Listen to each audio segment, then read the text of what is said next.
afternoon. Yeah, that you knew. Harris is drinking, and yes, I'm thinking, and I'm plotting and scheming. Harry's drinking again.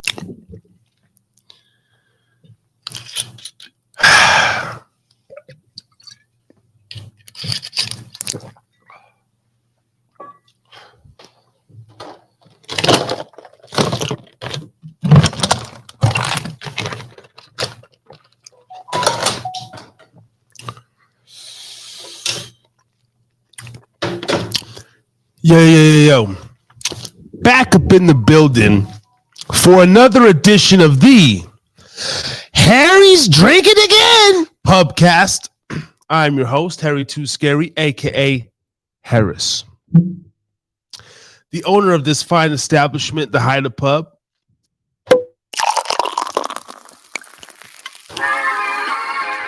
And welcome back. Told you I'll be here 8 p.m. like clockwork. Staying consistent, staying strong. 84 weeks in a row. And we back in the building. If you were working or whatever earlier today, well, kudos to you. I already did almost a 4-hour live stream this morning / this afternoon. So if you were able to tap in and, catch any of that, it was good stuff. It was a behind the scenes look at my editing process and the way I kind of go about things. You weren't supposed to see it, but if you did, well, then I guess you already did. So salute to everybody. But just like I said, we're back in action, and I want to just talk a little bit about my day after the show, and it's going to be a pretty chill show. I went live earlier today because I had to get the show ready for this WDJY experience as Harry goes to FM radio. Shout out, man. Hype Media Global. WDJY 99.1 FM. Premieres Saturday. I thought it premiered Sunday.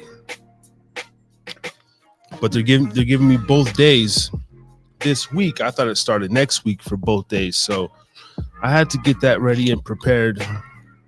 But I wanted to give the inside look and just let everybody know, I'll be putting in these hours. I'll be putting in these man hours. And that's what it takes if you want to have a successful show or a successful podcast of any sorts. Shout out to my my lifelong fiance. She's in there cooking dinner right now, but she just got some very devastating news about a very close family member. And shout out to my mother as well. She lost her husband yesterday, and I still haven't called her today. That's horrible. I love you, Mom.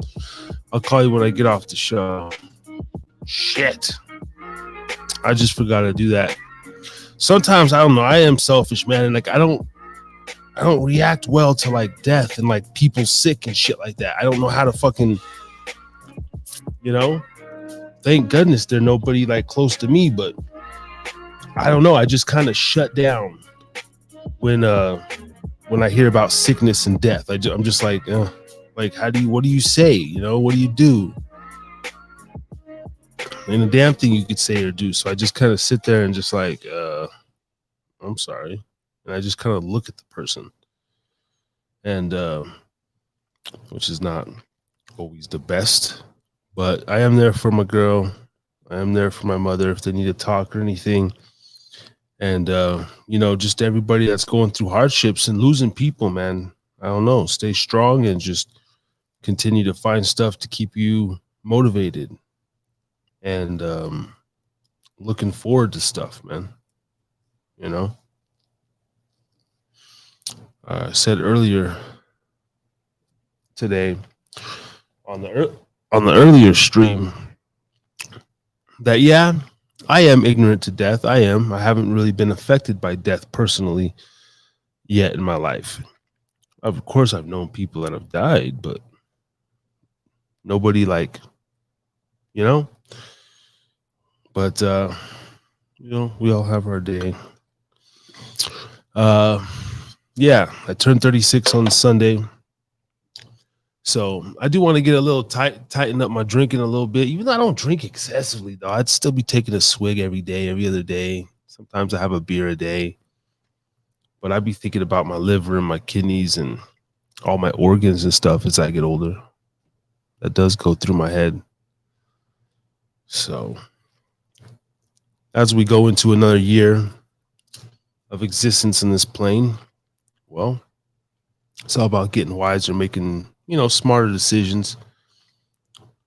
Said it before and I'll say it again. I still have that little bit of youth on my side. I'm losing it.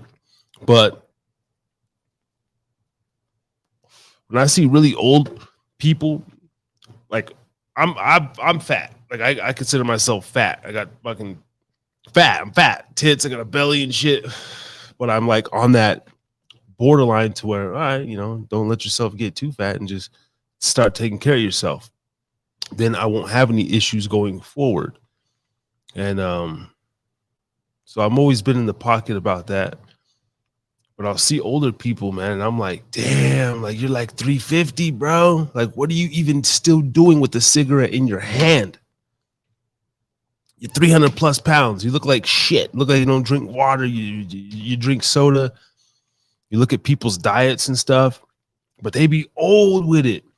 I'm over here like, yo, I'm just enjoying my, a little youthfulness. I have tapered off a bunch the last few years, almost like I'm preserving myself, but I do see the lining at the end of my tunnel. It's like, all right, we're just done. We're done with all this bullshit. But I don't know, man. I see a lot of people that are like, like you shouldn't be drinking at all, bro. What are you doing? What are you doing? So that's the only thing that kind of worries me. That's my next step in this whole personal growth movement and what have you. I didn't even make a thumbnail for tonight's show yet. I'll go back in and make a thumbnail, after the show or perhaps during the show. I don't know.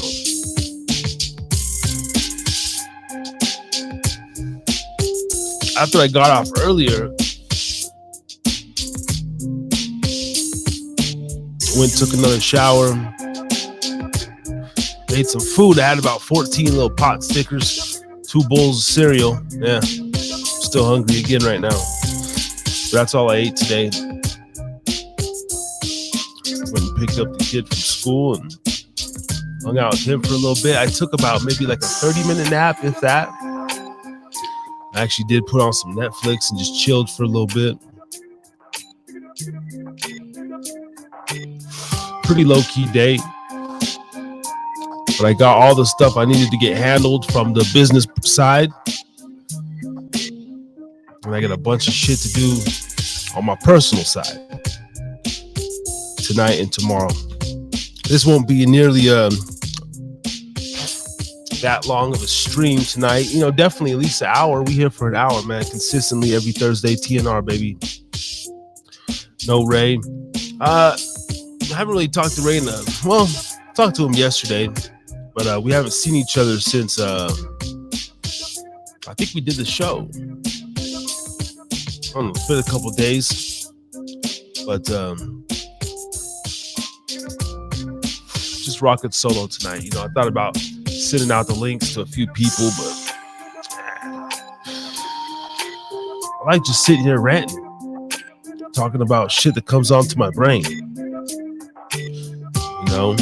Shout out to the fellow podcasters of the world, though. Shout out Beeline, man. I see he's doing his Brian B playing games and shit, streaming, and everyone's trying to stay busy and put out content and stay motivated. But I'm telling y'all, wintertime's coming. Don't let that little seasonal depression set in. Keep the foot on the pedal. It's just about who finishes the race. Don't matter who's first, second. But we got to finish strong. Go hard all summer. And then we're going to finish out the fourth quarter of the year.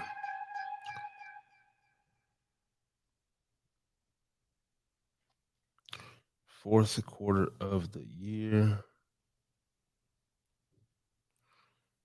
What the fuck is this?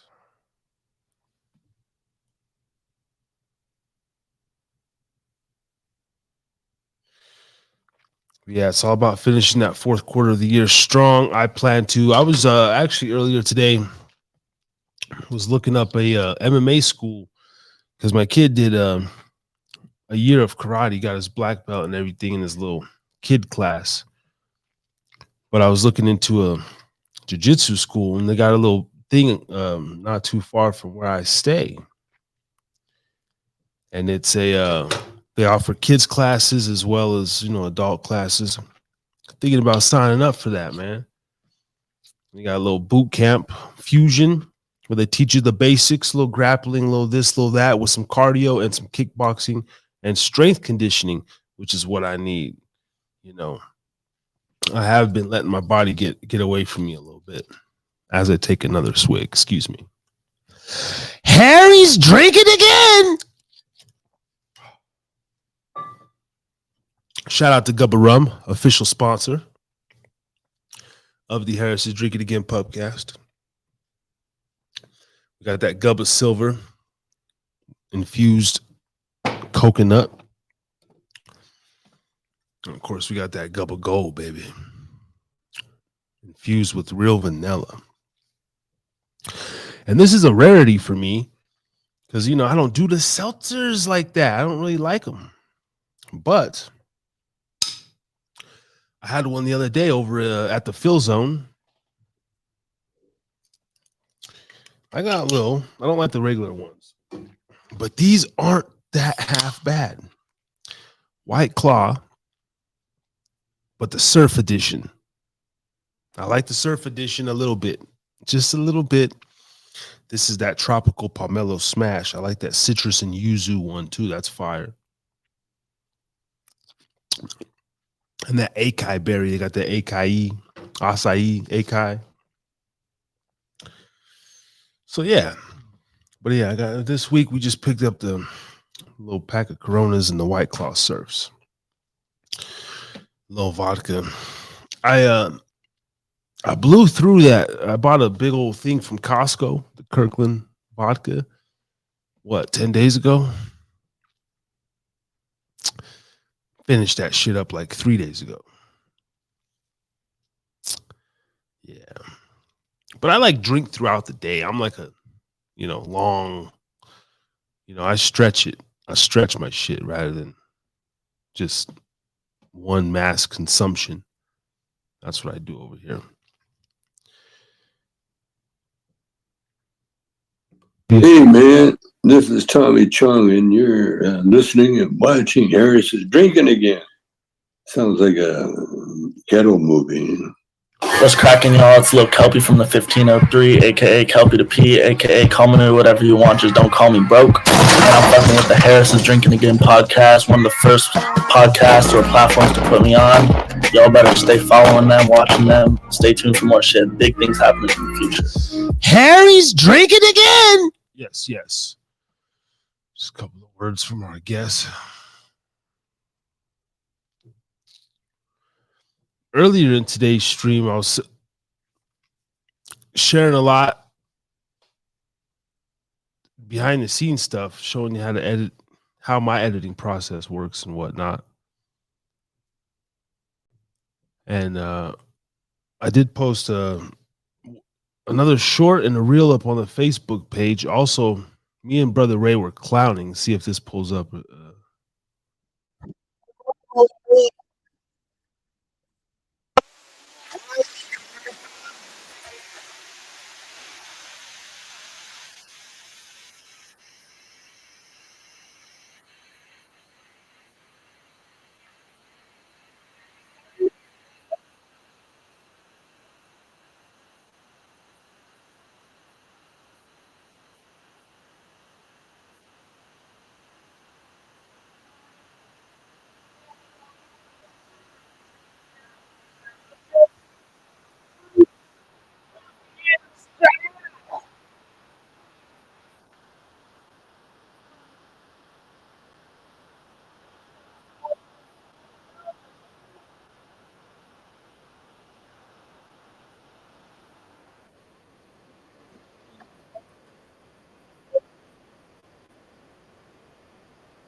Oh, yeah. Dropping those clips earlier. Oh, actually, I'm holding on to those shits. We were just having fun, man. That's what we do here at the Hida Pub, man. We just like we play the music and the beats. We let people tell their story, baby.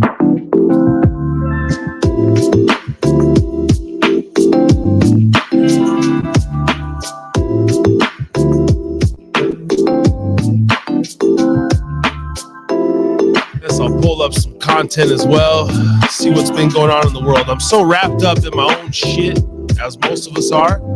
I literally don't know like what's going on. I don't know, you know. I know we got NFL season coming up and all this stuff. I couldn't tell you who's what. Let's see. Trending news this week.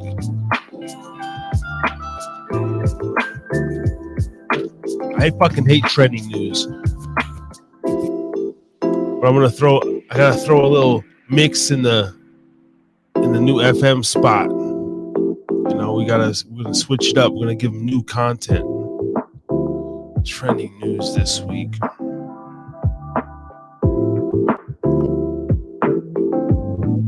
Was it slow news week or something? Fuck.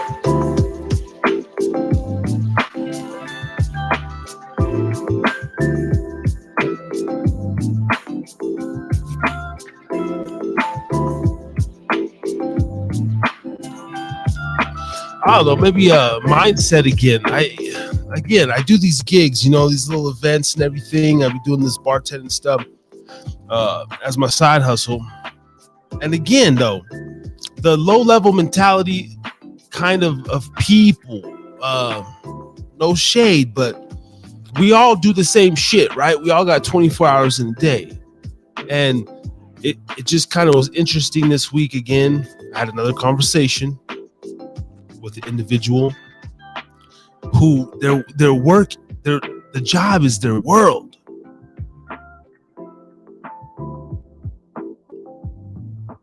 Even the job I just previously left was making fucking $80,000 a year. Like that shit still wasn't my world. I don't think I'm one of them guys, like, even for the money and I don't understand how, like, I don't know, people, like, they go to bed so early and they get up, you know, when I was on my schedule there, I'll be getting up at 4:30 in the morning to be to work at 7, you know, 40-minute drive, whatever. But it was maybe because I had this other vision. I'm always working on my own shit. So whatever I have to do in the present to get me to where I want to go, it's worth it. Maybe it's my energy levels, different people's drive. You know, you can go to bed at 1 and pop up at 4:35. You know, get your 3-4 hours sleep and go to work. But another interesting conversation, and it was a woman.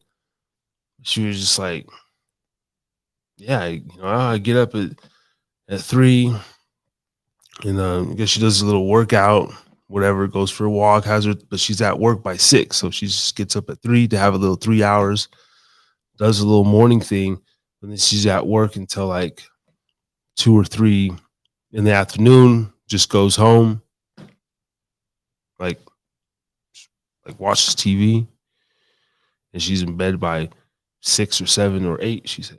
Like, she's just like, yeah. But like the way that I don't know, it just trips me out in my brain.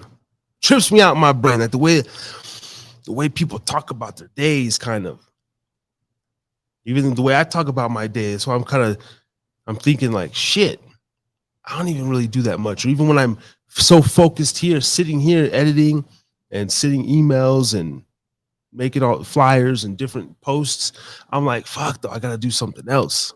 You know, it gets kind of I don't know, just a small, again, revelation I had. That's like, whoa, these jobs are like eating our souls and stuff.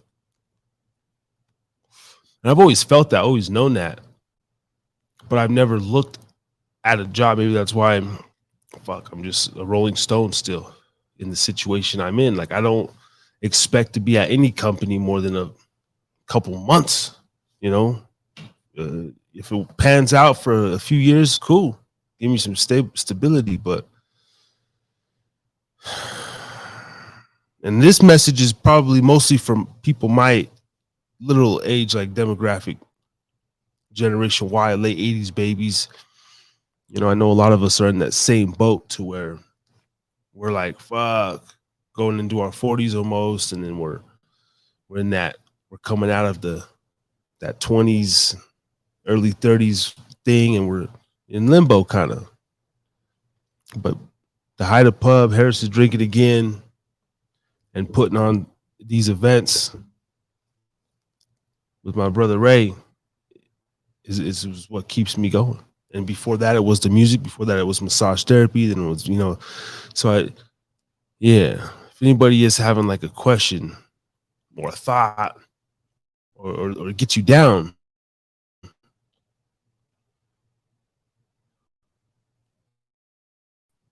find what you're into. And I found mine. I really did. Now it's just about expounding on that, growing on that, building on that. And even with my own discipline, sometimes I'd be slacking. Sometimes I feel like slack on the work I put into this shit behind the scenes. Whether I do or I don't, I've just always been pretty hard on myself. Regardless. Let's get some music up in this bitch.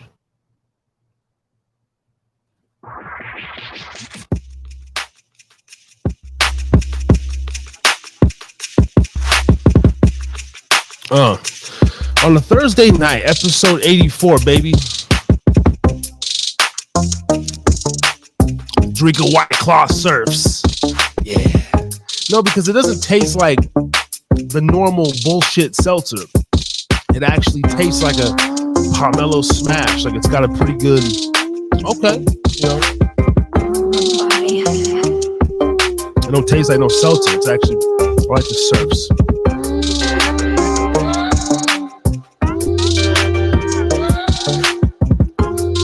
And I get it, man. And fuck, I got kids too, you know. We all got kids. Most of us have girls and wives, you know. But you just gotta juggle it. You gotta juggle it.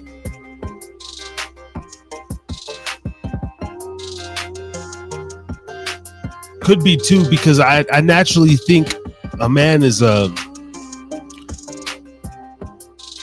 he ultimately runs the house as far as like where the family's going. Like it's a duo thing, but if you're a man, bro, and you want to pursue something and you know you feel like your window's closing in, like just do it. Like I don't think about the woman in that regard, or like I'm not like, as long as my kids are cool, my family's cool, but I'm not just cowering out like, oh, you know, and I gotta work, and oh, I got 2 jobs, and you know, I don't have time. Motherfucker, make time. We all got time sitting there scrolling on the phone and shit. I was watching Netflix today after a 4-hour live stream, and I was sitting there like, fuck, I could just still be streaming, or I could be doing this or this, and I still got time to lay here and watch Netflix. What the fuck?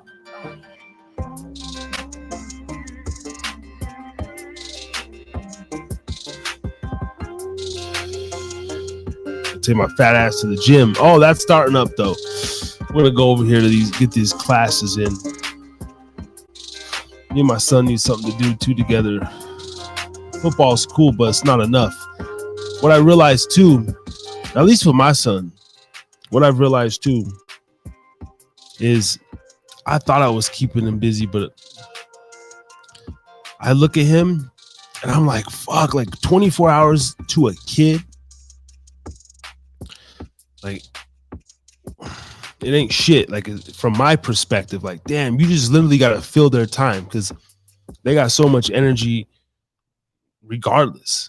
And you just like literally, you make their day. So and I'm looking at all these other kind of successful people's kids and the way they do it. And it's really just like keeping the kid in tune with stuff because their brain's like a sponge and, just always keeping them filled up with events and time and still like, the nurture aspect, talking to him and, make sure he gets his little video game time in too. But yeah, probably he needs to be like in a couple of things at once. So.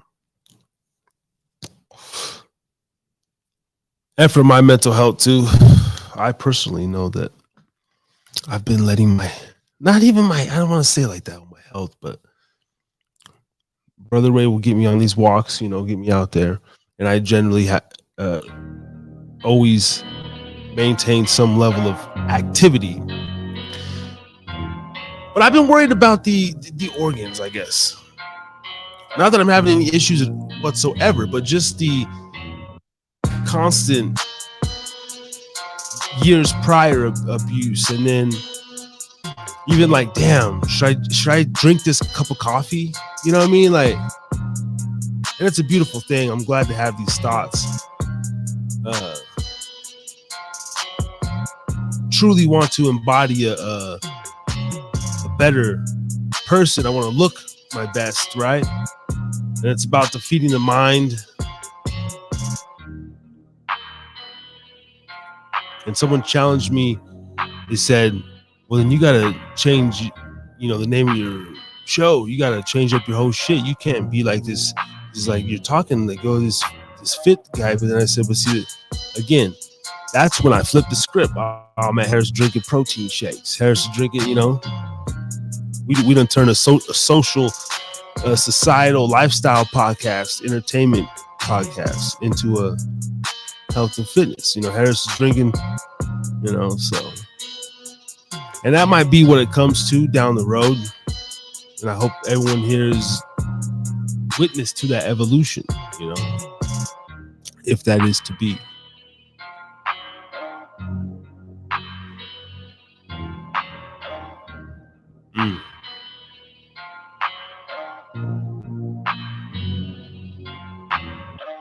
Something about having it out on display too.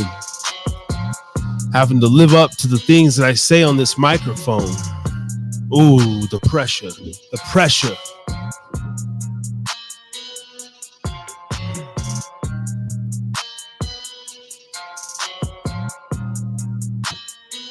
I like the pressure.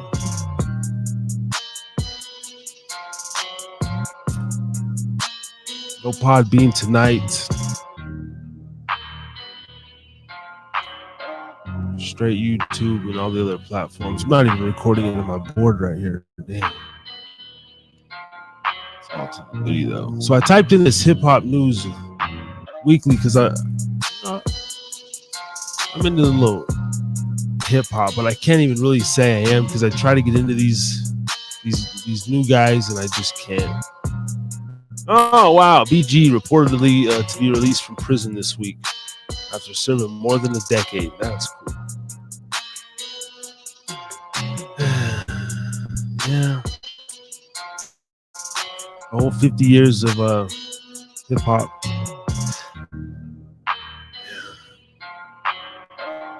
I realized too, like, I'm stuck in my ways. Just a Generation Y guy that's stuck in his ways. Yeah, just tapping in with the stream over here. See what's good. Yes, Brother Ray. Salute. We back. And we got Exidian over on the Twitch. Hey, what's this stream about? Well, you're kind of hearing it, but in the title it says Hida Pub going to FM radio, WDJY, news, and talking that ish. And probably the last 5 or 10 minutes was just me talking that ish about my fucking mind and where I want to see myself and all that old bullshit, right? And then BG was just getting out of prison, rapper after 10 years. So that was the news part. And then Hida Pub going to FM radio, baby, 99.1 out of Atlanta. Huh? So, but this is the Hida Pub. Salute to you, Exidian.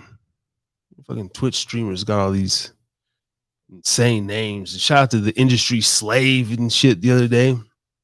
I like Twitch, man. But yeah, man, this is the Hida Pub. Do a few interviews from time to time. We sit here and bullshit, play music. And Thursday is specifically therapy night rants. So it's pretty much me sitting here and just giving my spiel throughout the week, things that I've seen, things that I feel. Then when other people come on the platform, they go. Even though it's YouTube and a few other platforms, I mean, we let you go. We let you go. You say what you want. You get your therapy off. And sometimes it's a lot of freestyle. A lot of freestyling. The whole nine. One question I may ask, though, if you're still out there listening, is there another platform that you may know of that does the things I just explained? Where even if a man does not have a right-hand man or a co-host, he'll just turn on the camera and just talk. Completely what comes out of my mind. And then sometimes I gotta go over here and just hit a little music, and then that opens up my brainwave so I can keep the show going. Thank you for tapping in, because I love the engagement. That's what makes it a show. When there's listeners and people are engaging, but what I am learning too is like I could do a radio gig or a TV gig, possibly. Give me a script or something. Give me a little script, something. But there might be a couple of little chest hair I got going too. Looking like a fucking washed up 70s porn star. Hey, see, that's what I'm talking about. I'm a bit tipsy, so I hope I'm in the right place. I love this. I love that all my messages and people that tap in on the chat and just stumble across this stream, all you guys are fucked up. So salute to you. I'm over here drinking Gubba Rum. If you never heard of them, go to gubbarum.com. They're the official sponsor of the Pubcast. I'm also on a fucking White Claw surf. Yep. My big burly ass drinking a White Claw surf, bro. 100 cows. Nah, you were definitely in the right place. We talk a lot about drug abuse, drug addiction, different things over here, man. Salute. You remember when we were kids and people would flail their arms and we knew they were crazy? Let me see. Do I remember that? I don't know. We're roughly the same age. Are you saying I'm flowing my? Hey, when I get animated, the arms go up, the hands. How do we tell now in this smartphone era? Everyone's always talking to themselves and waving their arms. Yeah. You know what? I remember the first time that I literally was in public and I thought it was a crazy bitch. And this was actually in this Walmart. I kind of stay by up here, you know what I'm saying? Shout out. Years ago. And it was late night. This was like when Bluetooth had, I'm talking about like 09, 08, maybe. Like some early shit. Was up in the Walmart just, looking for some rubbers or something, late night. False. I don't use rubbers. Never been a fan of them. But R.I.P. Easy E, by the way, too. I was going down the aisle and like I'm in the aisle and I just remember coming upon, I think, this lady, and she was just, oh yeah. And I'm like, the fuck? She's talking to me, boom, boom. This was early with it. And I remember saying something to her like, what the fuck are you saying? And she's like, oh, doing something like this. And I was like, but she had her hands free, This was early though. Early. That's tripped me out. Probably mid-30s. Yeah, absolutely. Birthday's on Sunday. Shout out to the Virgos, Virgo season. I'm crispy, and is why I tune in. I like that. Excidian's tipsy. T3's crispy. Ugh.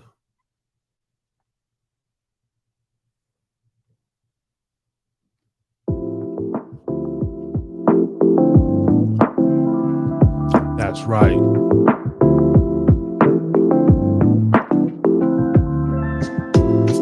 Yeah. Oh, I remember when people be like, "How you doing?" Most looking right at me on a bus, and I'd be like, "Oh, I'm okay. Sorry, some jerk is talking." Yeah. Yeah, absolutely. The evolution of everything has been a trip. So around that era, I mean, that was the whole MySpace. It's just a trip to see everything now, and like I keep my location off. I don't have Siri or none of that dumb shit on my phone. I try to be,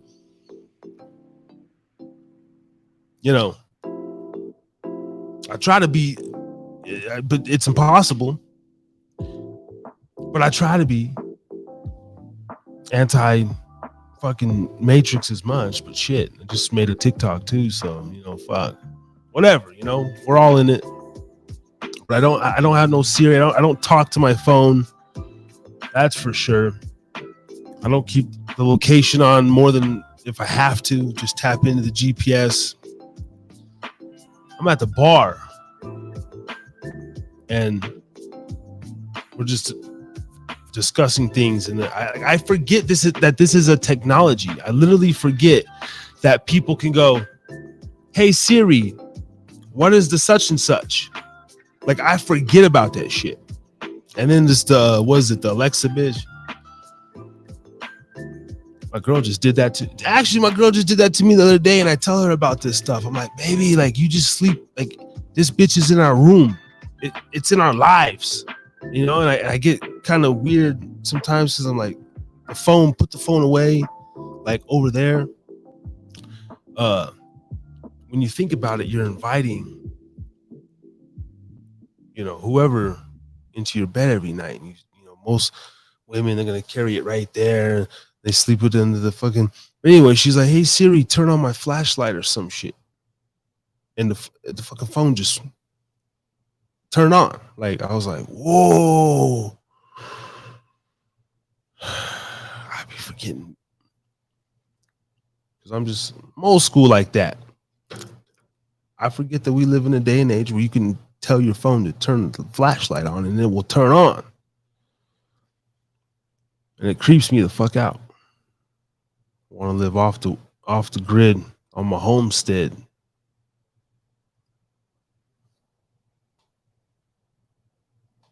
What we got going on? We need to get some new beats. That's what we need to get. Salute to everybody, though. Hope everyone's having a good night. This is basically a second part stream. The TBR, which might become a new thing. TBR, therapy brunch rant. Yeah, that was earlier today. Now we're back again, going on. Still. Oh, we've only been on for 40 minutes. Shit. See, usually these streams go by fast, but like currently, I feel like this has been a long ass stream. See how that works? And sorry for any background noise.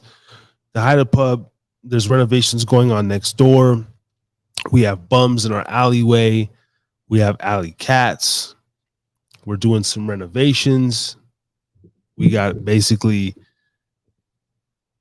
the fucking water furnace is like making noise going out. There's a lot of shit going on here at the Hida Pub, so I apologize.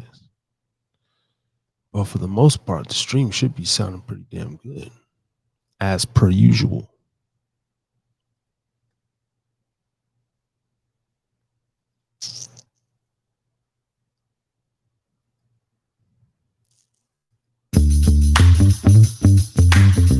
That's right.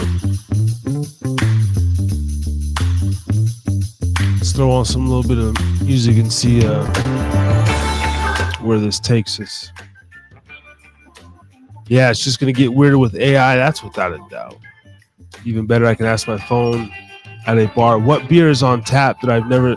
Oh hell no! Shut the hell up! You can't do that. You can't do that. No, you can't. Are you fucking serious? I mean, I wouldn't be surprised, especially if they're like a pretty popular bar and they're like linked with Google and their menu's up to date. Oh, are you serious? That's fucking happening?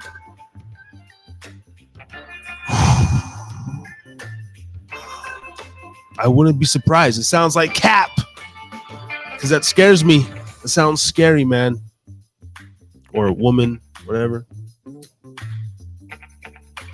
I will say this. It's only one of the two. But yeah.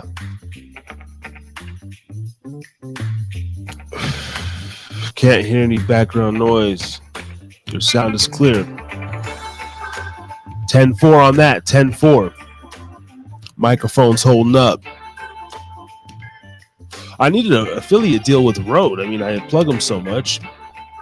10-year warranty on their microphones. I mean, what kind of company besides Vitamix, American made, baby, gives you a 10-year warranty on their products? Now, that's a company that the Hida Pub can stand behind. Visit Rode.com.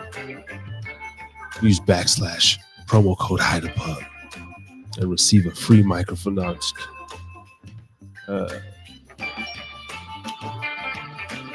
you can't do that. You just have Untapped app, though. Really? So is that one of those things that like just a smart dude said, yo, bro, we should make an app that tells you what beer's on tap? Man, I need to get into the app game. Damn. That shit's like, I like hearing stuff like that. That's cool. See, that's why we're listed also as a lifestyle and society podcast. And excuse the cotton mouth. I got Tyrone Bigham lips over here. Okay, I haven't drank enough water today. It is what it is. Fucking cotton mouthed up, smoking.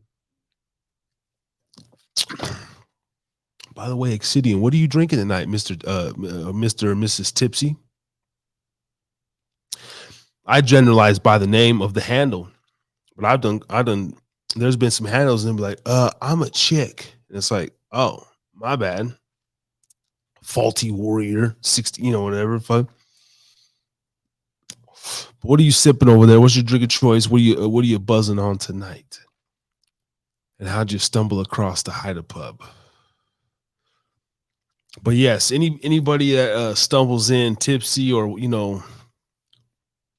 under the table behavior, those are my kind of people, and those are the type of people that we allow here in the Hida Pub. We allow everybody, but nothing great. Some crappy Goose Island IPA. Yep, I know about the Goose. Used to work at a bar that used to serve those. Goose on tap. Let me get a Goose. Damn. Uh-huh. Yeah, I'm not a big IPA guy, though. I'm a fucking sissy when it comes to IPAs. Because they're too bitter.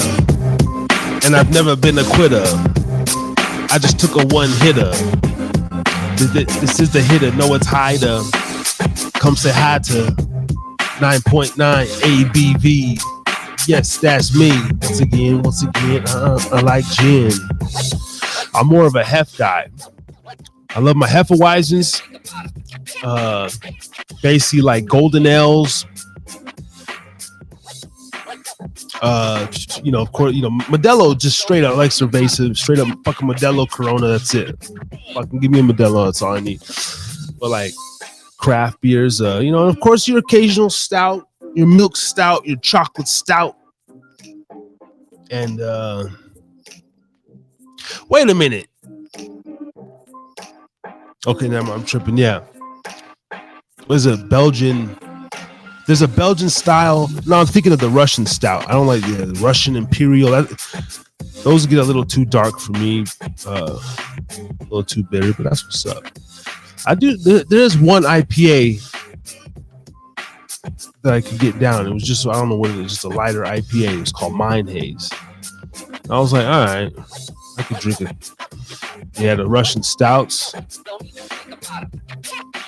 Yeah.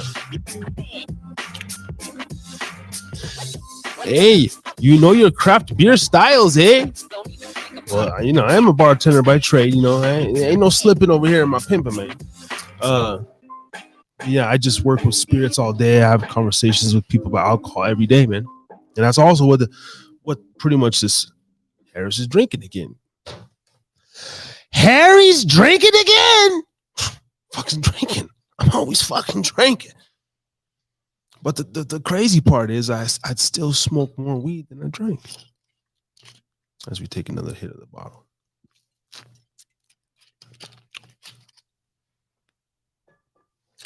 Yeah, nah, but like straight up hefs. Just hefs. Wheat beers. Absolute favorite. But it depends on this, you know, the time of the year. Because as we go into fall, I'm gonna be going into the store, and I love the Oktoberfest. Oh, Sam Adams Oktoberfest. But the cold snap. Oh shit. I love the Sam Adams cold snap, which, you know, they have that cardamom and is kind of a clove sort of beer. Oh shit. I like sour beers too. Fuck. I want a beer now. I'm drinking this punk ass White Claw. And all I got is Corona in the fridge. You like cold snap? Yeah, that's the shit. And the winter lager, though. They come with the winter lager, but then they got that cold snap. The cold snap is fucking phenomenal. That's like one of my favorite like beers to get in the wintertime. But there's so many craft breweries everywhere. I moved you know, back home here, and then I'm getting used to like all new stuff. And then where I was living, it was all craft breweries over there. And so then I go over here. Oh, do you guys have this? They're looking at me like, what the fuck is that? And then people are coming in asking for you got an icky, you got icky IPA, you got this. And I'm just like, I'm used to hearing these names. Should be good though. Yep. Yeah, the summer session. The summer session beers, yeah. So you're not session IPAs, you mean, or just or the Sam Adams lineup, summer lager and all that. Yeah. Do you ever mix weed with drinks? No, I mean not as far as mixology 101. I have done an infused cocktail with a smoked weed on top, and that was courtesy of a place I just recently worked at. And I was like, oh, those hickory chips aren't gonna work for me, buddy. Yeah, I'm gonna smoke some weed on that bitch, and that was fire. Just the aroma was fire. THC infused, fucking. Oh, it was old fashioned. But what I wanted to do, because I didn't have no tequila, I wanted to smoke some añejo tequila over a big ice cube, couple dashes of like orange bitters, maybe a hint of agave syrup or just something, and then smoke some weed with the tequila. Oh, shit. Yeah. Fucking DJ, man. Hey, man, DJ, man. Get your ass in here, man. Always taking smoke breaks and shit. God damn. Come over here and play this music, man. Shit. Yeah. Oktoberfest. Anything under 5. Oh, absolutely. Yeah, that's why, thankfully Utah changed Utah and Oklahoma were the last two states in the country, I believe. My fucking fact checker called out tonight too. Fucking lazy ass alcoholics that got working for me. But I believe those are the last two states to like do away with the 5% beer and under. Or like now it's just all 5%, all 50 states. Yeah. That's what's up. Got me thinking about tequila. Got me thinking about some weed too. And I really want a beer now. And so I talk a lot about addiction and how particular my addiction cravings get. Because like I'm so particular, right? With my cravings. I'm talking about my true cravings.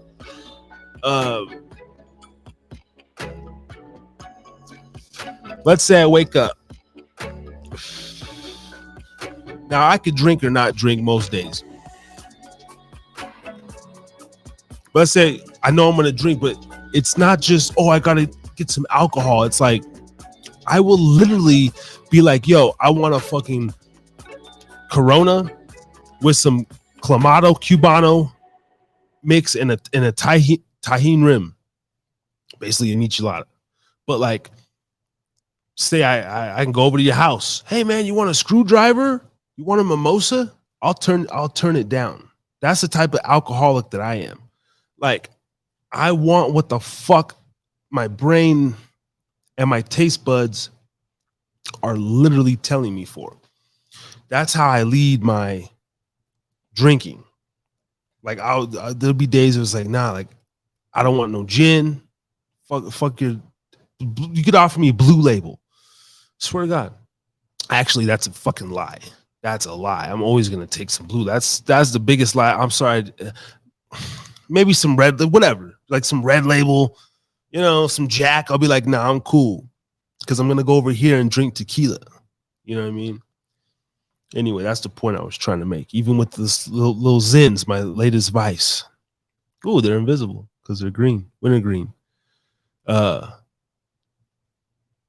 ain't never had no other flavor except they got this. When they're out of the wintergreen, I had to get this spearmint recently in Vegas. Pissed me off.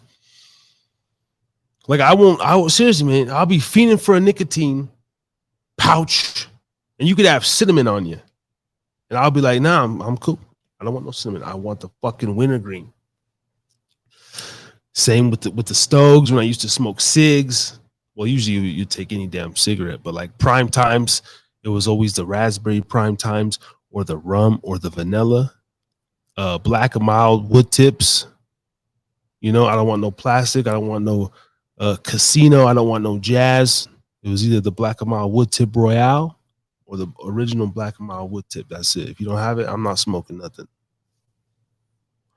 So anyway, that's how I do it. I don't know. I'm curious to know about other people, and like, there's just, fuck it, give me this. I'm like, I don't know, my taste buds are like, I'll literally go to the store and be like, yo, you got Oktoberfest now. Like, oh, you ain't got no Oktoberfest? I'll leave. Like, because drinking a Mick Ultra, I'll be disappointed for the rest of the night. And I'll be mad. I'll be like literally mad.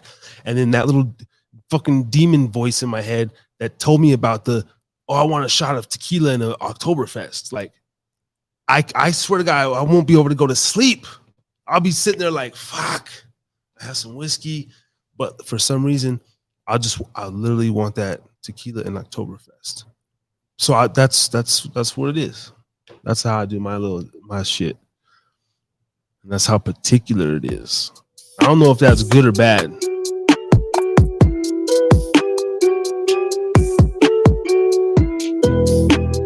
I outdrank an Irishman in Ireland once. Yo, that's interesting because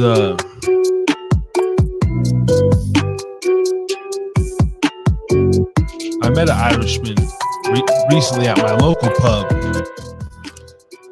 and he was literally saying, I guess, again, I haven't fact checked it, but it sounded legit that that Irish people literally have like one more chromosome that absorbs alcohol than any other race? Because that's like why Native Americans and the black people and stuff, they're like the body, a lot of tropical people, like alcohol fucks them up and shit. But then there's like it's literally based off your body. I don't know. So that's impressive. Are you an American fuck like the rest of us? Obsidian, just an American fuck? You know? Or are you a particular, are you Polish, mate? I don't know if that's how they talk, but let's give Gubba Rum some love. Yo, since we're talking about alcohol, I gotta bring up the sponsor because it wouldn't be right. Let's talk about Gubba Rum. But see, again, my tastes are particular. But this shit right here, gubbarum.com. We're trying to get that link going so we can sell these bottles officially straight from the, depending on what state you live in. But like something like this, it'll be that particular thing where like, okay, like tonight I'm just sipping Gubba Gold on the rocks. And like, I literally won't want nothing else. No beer, no nothing. And there's other nights where it's like, or even mornings, I'll wake up and I'll be like, you know what? I want that Gubba Silver with some orange juice, straight up. Like, oh, you want to go have Bloody Marys? No. I want fucking Gubba Silver and orange juice or pineapple juice. All about that Gubba Silver, man. It really is a good. It really is a good. Hold on. Excidian. Hold on, my friend. We need to have an intervention for Excidian here. Hold on. I used to drink.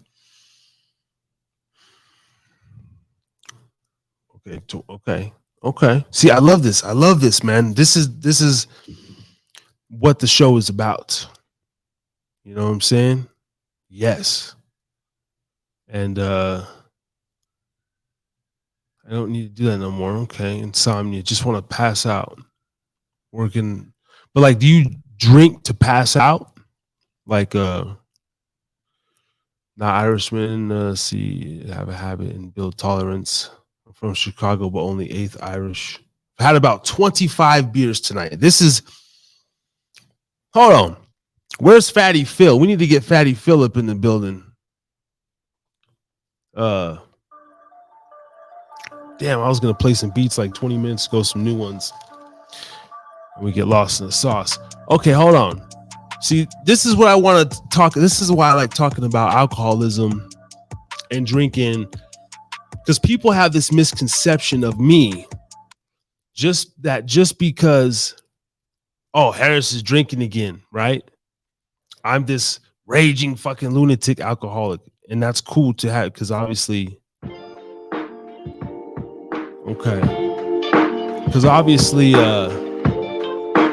I do somewhat have that reputation in my small circle, but I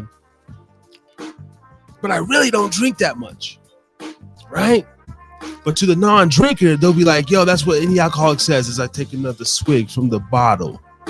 25 beers is full throttle. That's hard as fuck. You'll definitely drink me under the table. I wouldn't bet $1. I might have 3 or 4, but I won't be on the floor. You add 3 shots, 6 drinks, I'm kind of fucking tossed. Kind of a lightweight. But some nights that's great. Ain't no debate. All right. But that's incredible. I have a cousin, Fatty Phil. He's been on the show before. I seen this dude, literally, I did the measurements. He drank 3.5 gallons of beer in like a night. And so what? I mean, I don't have, where's my shit? Where's my phone? Everything? I don't know. Whatever, let's say 25 times 12. That's well over 3 gallons. Jesus. Wait. Yeah. 25 times 12, goes into 100, 8, 200, 12, 300, 256 and 2 gallons. 356, 370 something ounces is like 3 gallons, rough math. And so yeah, that's pretty fucking impressive, dude. That's about what he was doing. If you're still going, dude, 4 gallons of beer, my brother. So I physically, my body is incapable of that. That's why I like my hefts. I drink the fat boy beers and shit, but yo, I have literally like 2, 3. I think I did put down about 5 Coronas the other night when I went to Vegas a couple weeks ago, and that was pretty like good for me. You know, I was like, fuck. But I don't know. That's amazing, brother. Yeah. Okay. I had almost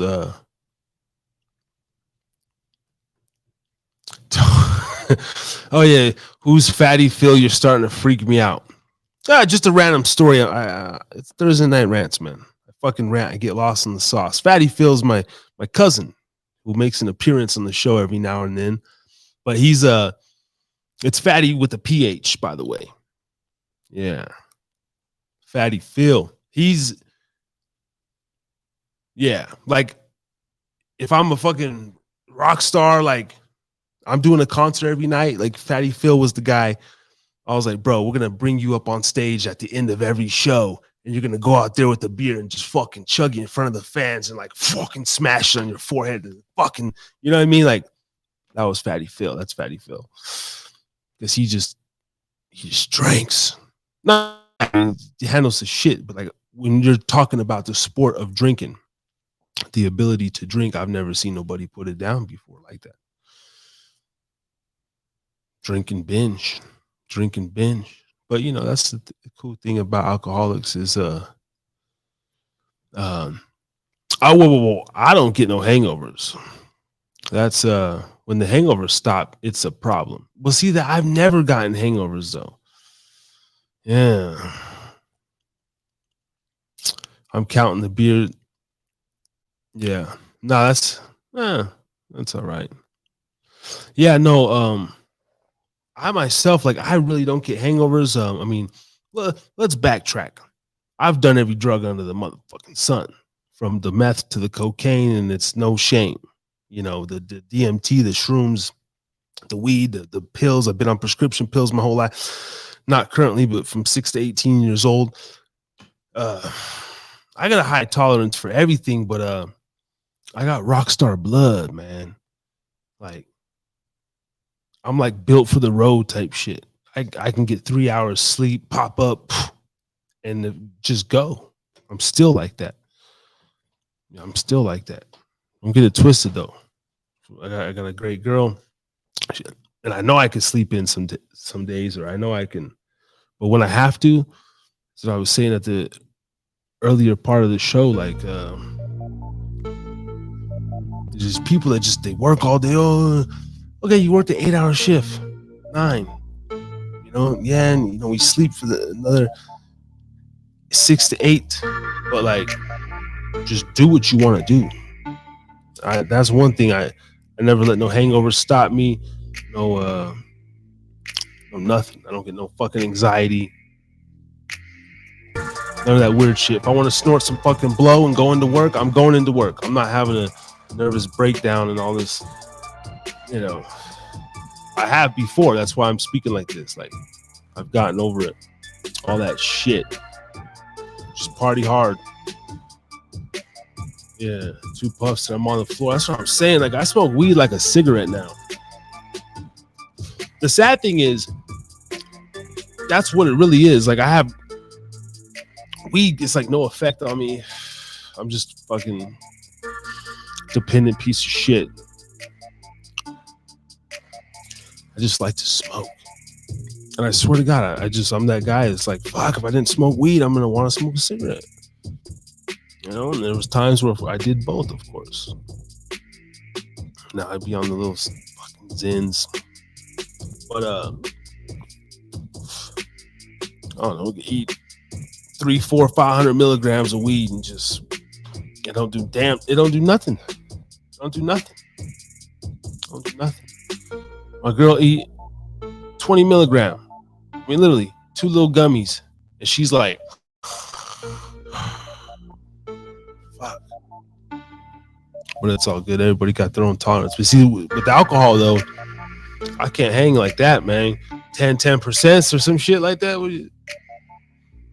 Hell no. Yeah, I'll have like literally 1 10% beer, but then a couple shots. I like my liquor, man.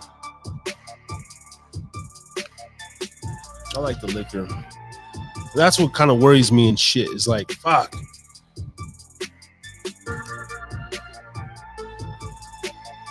It's like going forward. It's like, damn. All right. The liver's, the kidney. But I don't know. I see other fucks like yourself and Fatty Phil putting them down. I'm like, I'm not doing too bad. I'm not doing, my liver's probably just fine. I drink pretty good amount of water, except for a little parched. That's two cups of water with breakfast.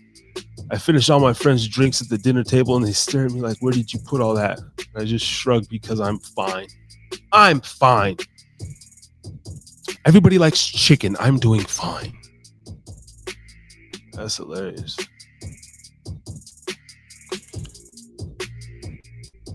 It messes me up more. Wait. That's what I'm talking about. You be taking 15 shots. Okay, so let's say, you know, I got the 750, right? Your standard 750 milliliter bottle, and there's what is there? There's usually what? Yeah, 15 to 20 shots per bottle.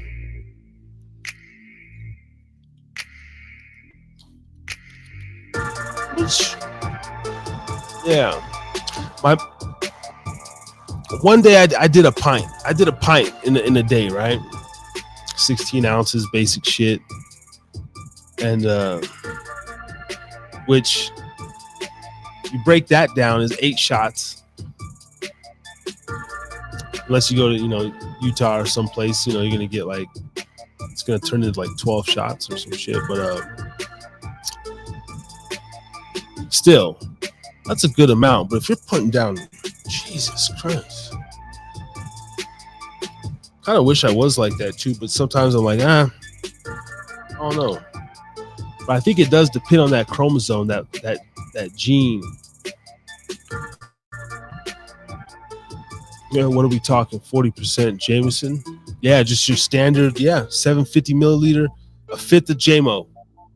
You're like, what? Like you're drinking that in the night? Just a fifth of JMO. Simple old. See, that's when I think I'll have a problem. It's like, all right, I'm drinking a fifth a day. And I've known plenty of people like that. Trust me. But you know, I just kind of, even the little sips I'm taking now, they're like little sippers, but it gets me to where I want to be. That's the main thing. That's one thing I try to sound off on. It's like, hey, everyone do them. Get to where you feel like you need to be. Because I'm about people being free.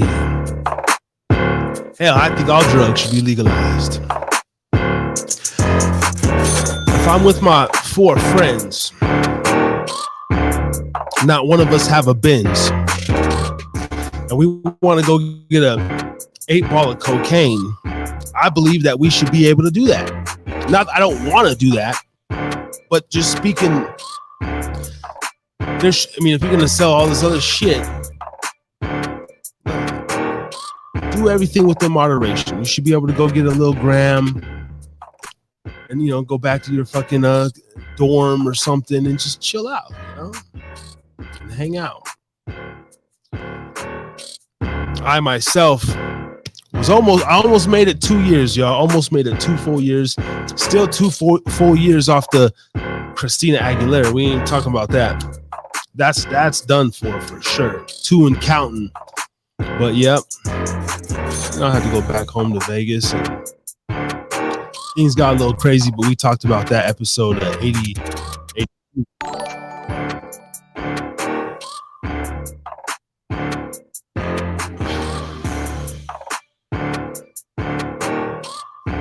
2 years this weekend, actually.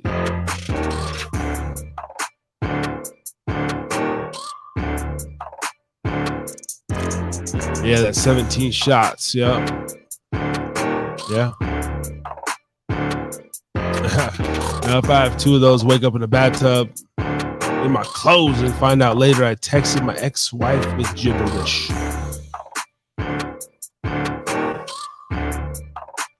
And she's like, see, you haven't changed. She'll probably take your ass back. I told you just quit drinking. But I love you. I fucking love you, bitch. That's what's up.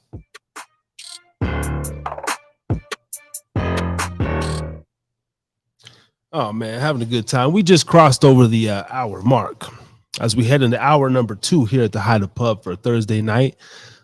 Therapy Night Rants, another TNR, 84 weeks in a row. You know how we do. This Saturday, so I'll be streaming 4 times this week. This Saturday, we'll be back to premiere the show, WDJY FM. I'll be doing a show then, and I'll be doing a show Sunday night as well for my birthday. We're going to be premiering the live broadcast, Harris is Drinking Again podcast, WDJY 99.1 FM out of Atlanta. Yes, and 18 other markets in the north and southeast of the United States of America. Help us continue to grow here at the Hida Pub. Hit that like, subscribe, and come through and vent with us every week and listen to people's different trials and tribulations. And if we can find solutions, let's do it. But if not, well, hell, let's just have a drink and toast to the damn thing.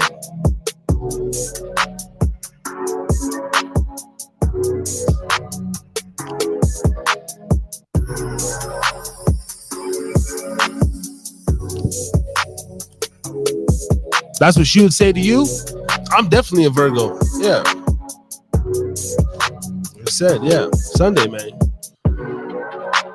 9387 is the day that I was born, or some would say fell from heaven like a angel or a demonic baby who was strangled. Yes, y'all.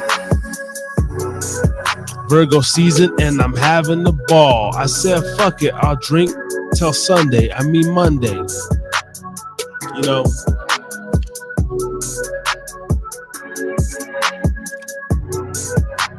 Yeah.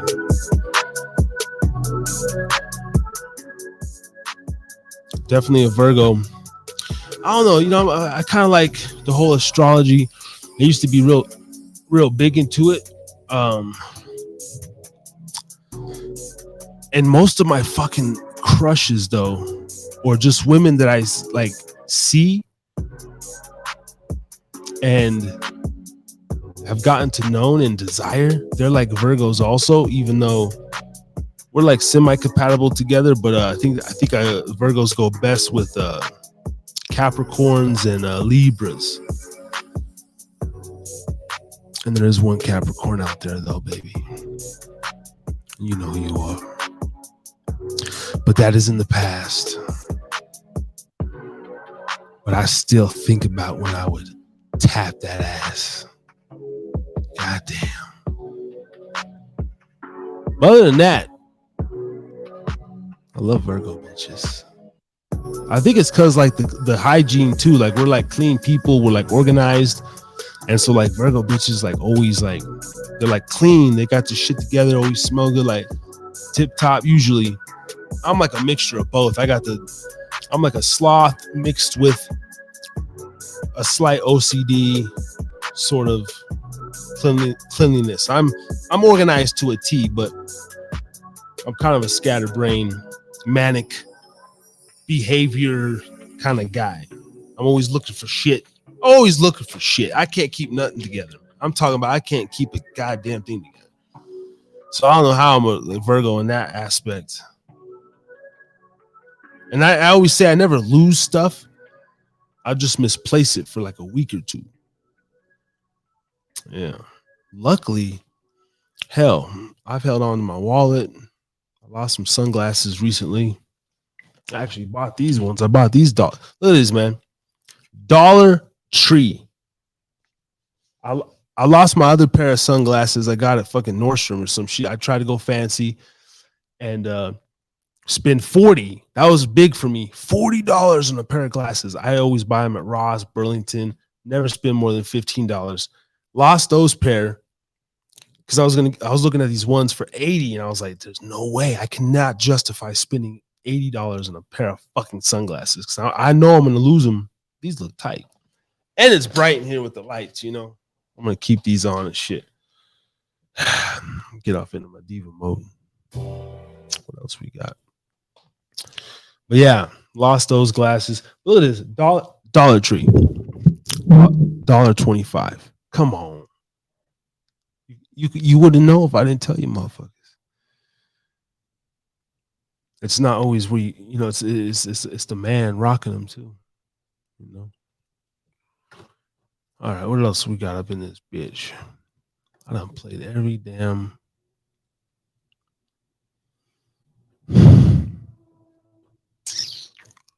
I done played every damn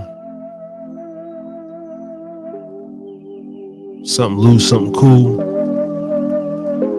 Yeah.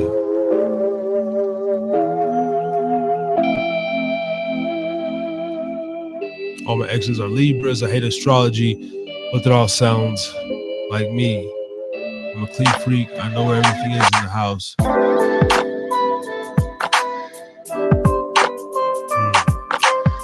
See, that's where I be slipping a little bit. Because I know where all my key shit is, like my key stuff. The basics. Everything I need to run my podcast. I keep the studio on lock type shit. Okay, but how about this, for instance? I had some shrooms. We did a episode 81 or 2. It was like we did mushrooms, which I don't like that. I'm not going to do that anymore. I can't sit still. I can barely sit still now. I get too... the mushrooms affect my central nervous system too much. I can't. Anyway, it was a great episode, though. But I lost a bulb. Like there were basically 2 big ass bulbs. When it came down to showtime, I only had one. Nobody comes into like where they were at. Maybe only my immediate family, which is like kids and my girl, had access. So, you know, I kind of stressed her a little bit. I'm like, I don't know what's going on. If it's some paranormal shit or our motherfucking daughters stealing mushrooms and trying to fucking experiment and crazy shit. But I be having stuff like that come up missing. I'm like,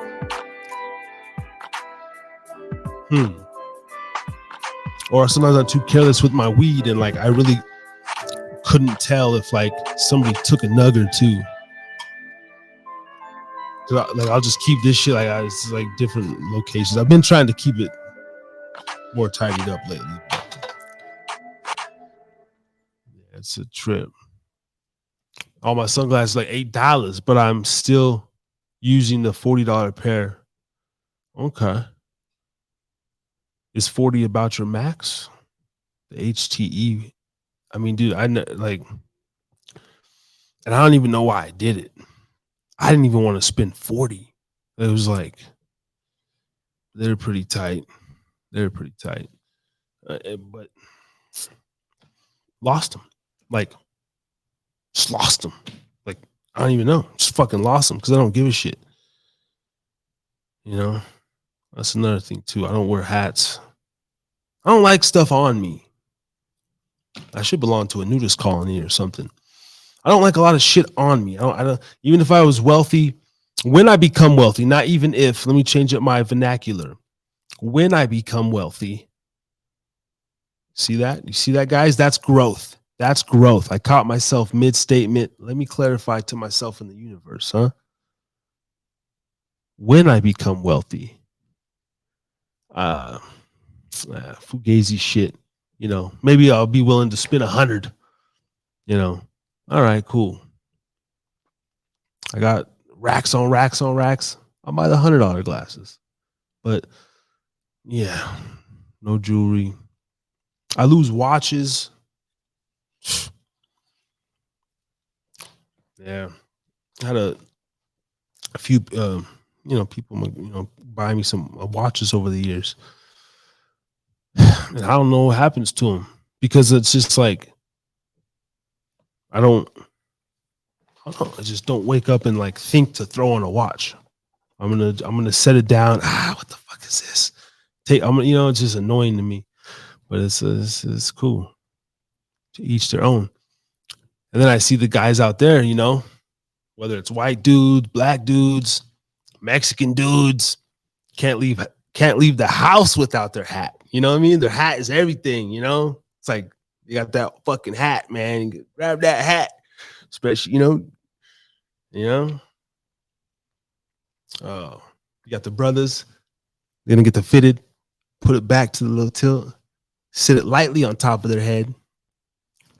And you got the Mexicans with the LA, boom. They're gonna keep it clean, maybe tilted to the side. Then you got the white boy, redneck, just kind of folds the bill and just, yep, ready to go there. My son's into hats. I look great in hats. I don't know why I never wear them. I just don't like shit on top of my head. I like wearing beanies in the wintertime. I'm a beanie guy and a hoodie guy. I just throw on that beanie and rock out.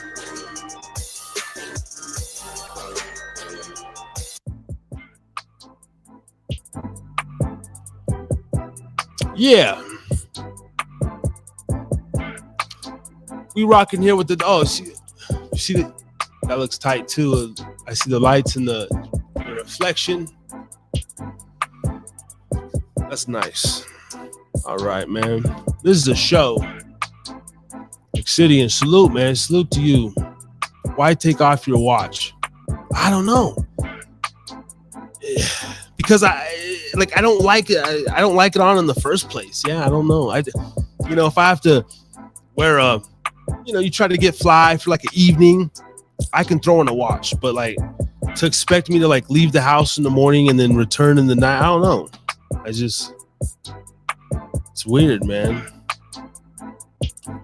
I never wore necklaces. I remember in 5th grade, I will say this. I was 2 Chainz before there was I was 2 Chainz when 2 Chainz was still Titty Boy. How about that? 5th grade, Lincoln Elementary, Layton, Utah. Yeah, I was there for like 3 months. And I think that was the thing back then. You would go to Walmart and they used to sell or even maybe a Rue or something in the mall. And they would have this chain like sterling silver or whatever. But I remember getting 2 chains literally, and I would hook them together and I would go to school. My shit would be swinging low down to my belly button. Swear to God. Trend-setting motherfucker, you know what I mean? Shit. I remember that. I did that for a minute. I got my ears pierced when I was very young. I don't wear no earrings. I think I personally think earrings are effeminate. I was just young. I got my ears pierced, both of them. I think at one point I had 2 in the left and 1 in the right. That's about as wild as I got. And then eventually I was just like, this is fucking stupid. So, and if I got 3 tattoos, but basically 2, because the one covers up. I even want to get the tattoos removed, man. That's how, like, Now, if I just have some loose dough and I want to pay the $1,000 or $1,500 for the laser removal, maybe one day. It's not that serious, but yeah, I'm just at this point now where it's like, fuck, I don't want shit hanging on me. And I was bald a few months ago, and a lot of the clips I'm still posting is when I was bald, thinking about shaving my hair again, because there's just something.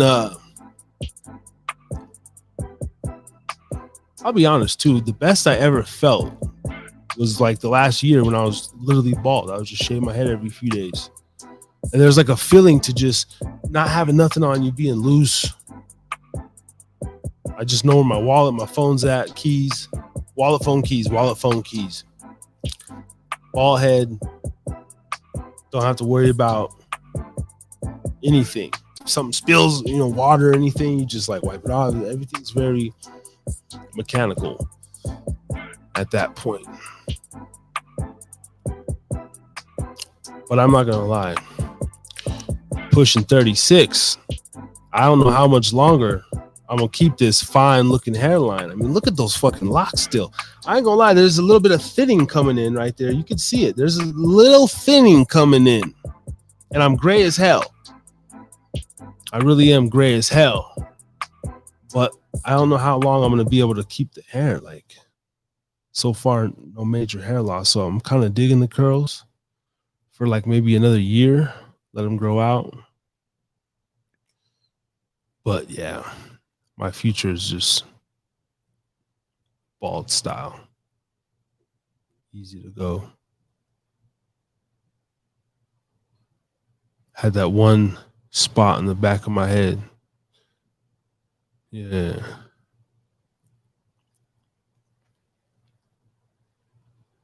Oh yeah, you remember those? Yeah, those were the shit. Like not really the shit, but yeah, pieces of shit. Laser hair removal sucks. It blisters for ages. See, I don't know. I looked into it and kind of looked over the process, but then it comes into the money factor, and it's like, well, I'm not ashamed of my stupid tattoos. It's just like, I won't do that again. Definitely won't get no more tattoos. Shit. No fucking point. I don't think so. My girl, she loves tattoos. My girl's hella tatted up, and to each their own, I just get too much in my head. And I'm the kind of guy that I know if I did something drastic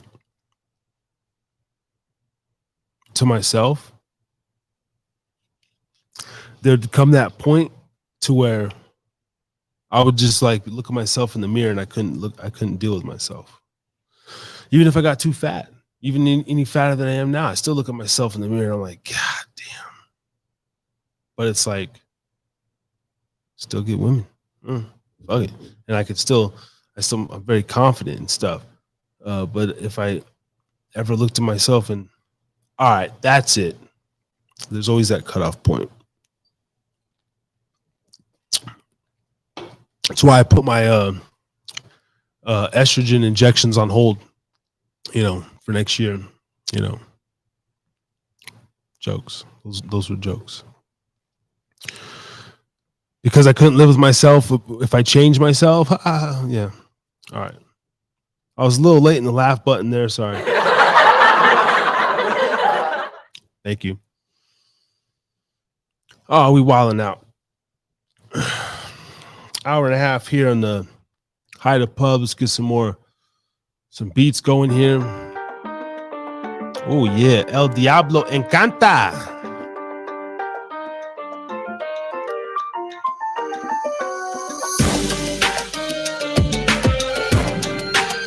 Hey.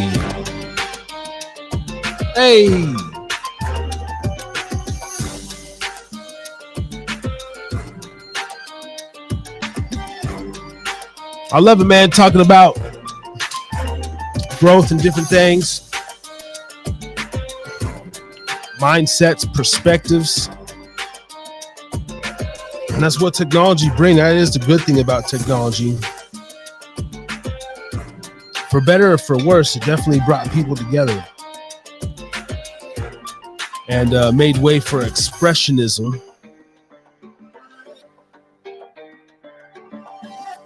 I made my son a Twitch channel.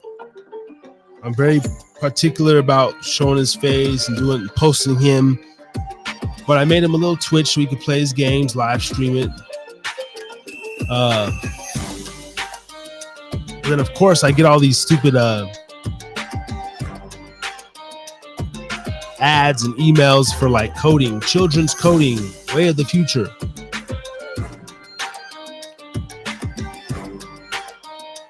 And who knows, man, by the time he's in down high school, the Elon Musk Neuralink is gonna be in effect. Who knows, man? Kids are gonna learn how to code other humans.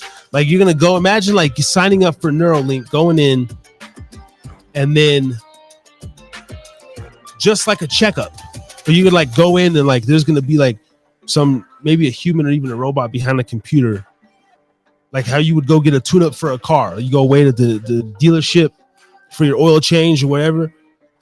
There's gonna be humans in the future, and it's voluntary because I ain't getting this bullshit, death over that shit.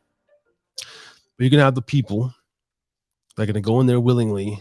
Oh yeah, man, get the Neuralink, and then you're gonna have to get the updates every so often. See, that's where we're heading with this. I don't want to get into that too much.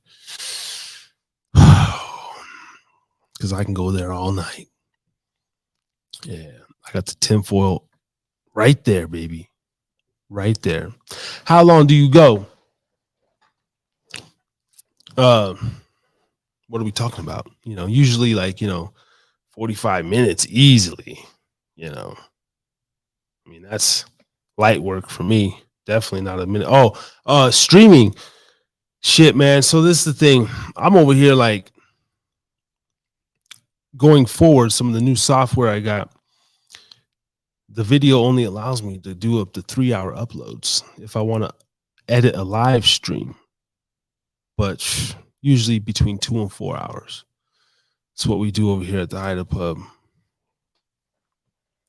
I have my record. I just did my record, 7 hour and 44 minutes straight live stream. I tried to make it 8 hours. And I fell out. Oh, three's well, I mean, for viewership, yes. But the beautiful thing is my philosophy was like, I'm trying to get my 10,000 hours in for real, behind the mic, record time. I'm not expecting people to watch a 3-4 hour, but I've noticed doing it for that long. For one, it's just fun. I lose myself in the sauce, man. When I first started this, to talk 90 minutes by myself, that was like unfathomable. I needed a co-host, or I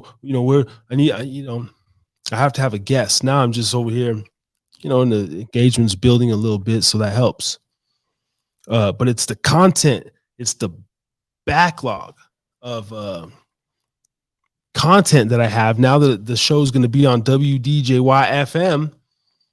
Matter of fact, we're gonna pull them up here in a sec.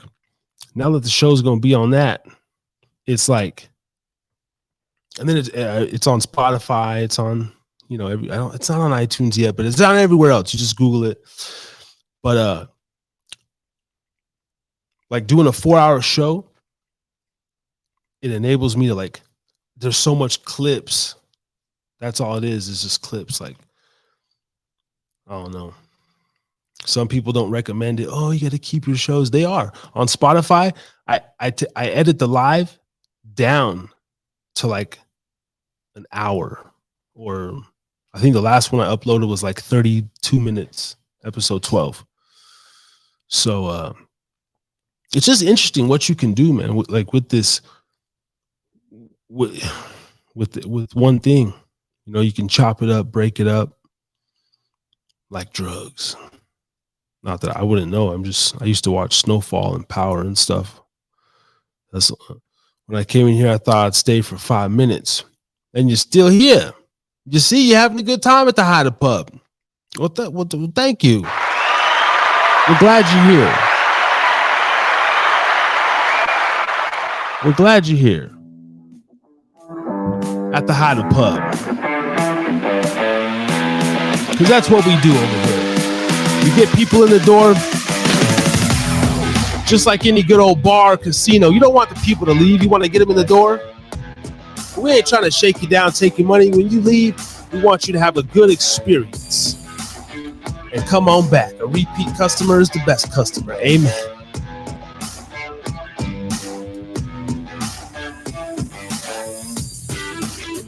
And the Hida Pub is a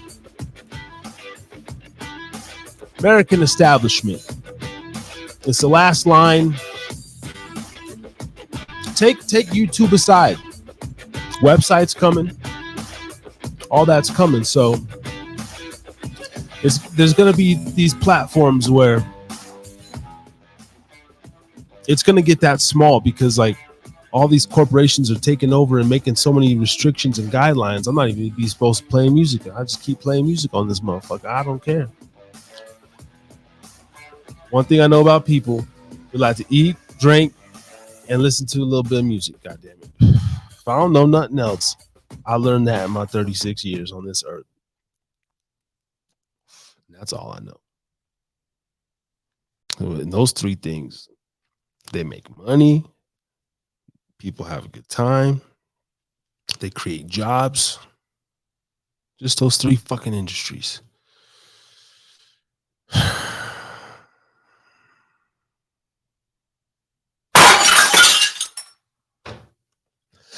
Harry's drinking again. Yes. I don't know. We might have to get into some rock shit. Are you into some rock? Because we got something for everybody. I got this metal song that I play and I really vibe out to. It's like my cardio of the week.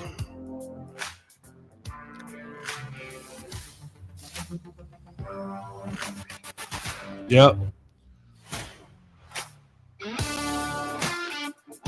Get it, yes, sir. Gonna need a refill. Yes, sir. Go. That's what we do. Everybody, go refill your drink. I'm gonna grab me a Corona because this white surf ain't doing it. And let's go ahead. I'm gonna be gone for 45 seconds. I'm a prolific. Harry's drinking again. We're going to come back and we're going to round off this second hour of episode 84, historic episode 84. As we close in on 104, baby. That was the goal in the first place. 2 years straight in a row, not missing a beat, no call outs, no nothing.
Where we go? Can't leave the DJ alone for even a minute. Let's get into this rock shit.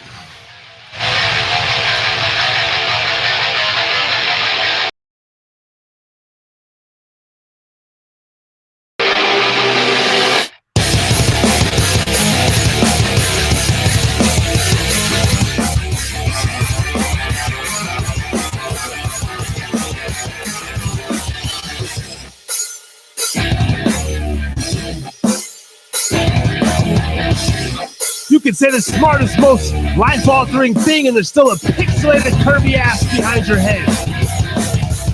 Marketing, brother.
Up in the building, baby.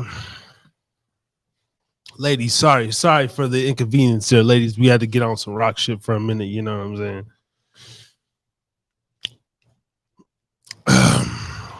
Obsidian up in the building.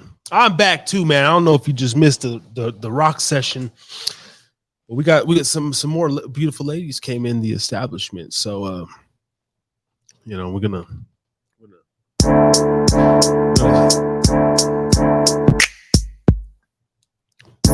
this drink here. So I'm polishing off this White Claw Surf. I know, but it's the Surf edition. I actually kind of like these.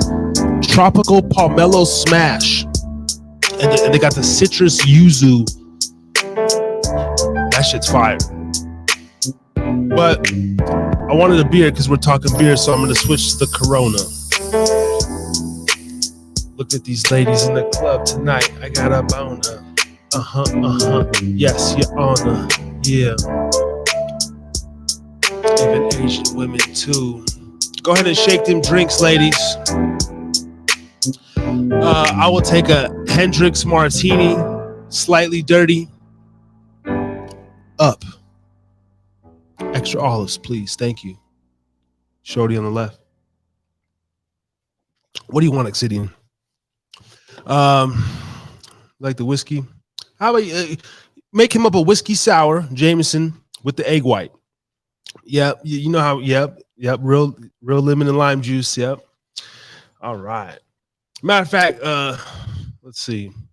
Yeah, I'm doing gin. I'm gonna stick with gin, Manhattan, and maybe a Negroni for this bitch. She looks like a little Negroni.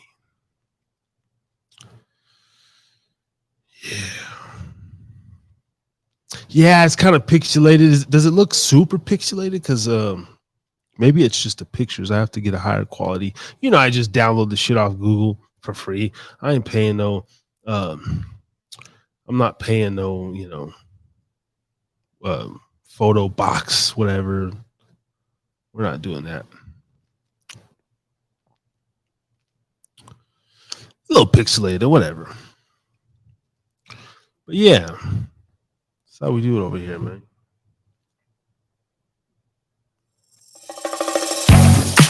Oh no. We can go to Google though right now. Okay. You know what I didn't think to do? Let me type hot girls in 4K. How about that? Let's just type in hot girls. No, hot girls at a bar in 4K. How about that? Go to images. See what it gives me. Oh yeah, we got some. Oh shit. Okay, hold on. You ain't gonna want to go nowhere after you see this picture. Okay, hold on. Let's see if it saves in 4K. Oh, you hating ass motherfucker. Why do you do this to me? Why do you do this to me? Stream Deck. Let's just type in hot Asian. kind of Asianish. Save. Go right here. Upload new background. Retype in hot Asian. Okay. Fucking perverted motherfucker. I don't know what it is, but I still have the fucking libido of an 18-year-old. I still have the mind of a fucking 18-year-old. Like, look at this little one right here, huh? Oh, yeah. How's that? Is that pixelated for you enough, buddy? Huh? Oh, Lord have mercy. And she's just laying on the bar. This is the new pick right here. This is the new pick. This is the new pick right here. Hold on.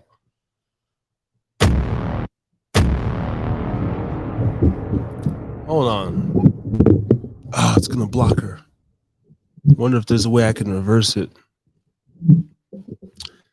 Yeah, she's cutie. There we go. There we go. Salute, salute. Yes, yes. That works. Yeah, don't pay for stock. Yeah, that photo booth or photo shutter stock and all this other stuff. I thought about it. I mean, I did. That's one thing too. You know, I got the LLC formed around the business and shit. Like, there's a lot of costs that go into running a podcast, but there's like more.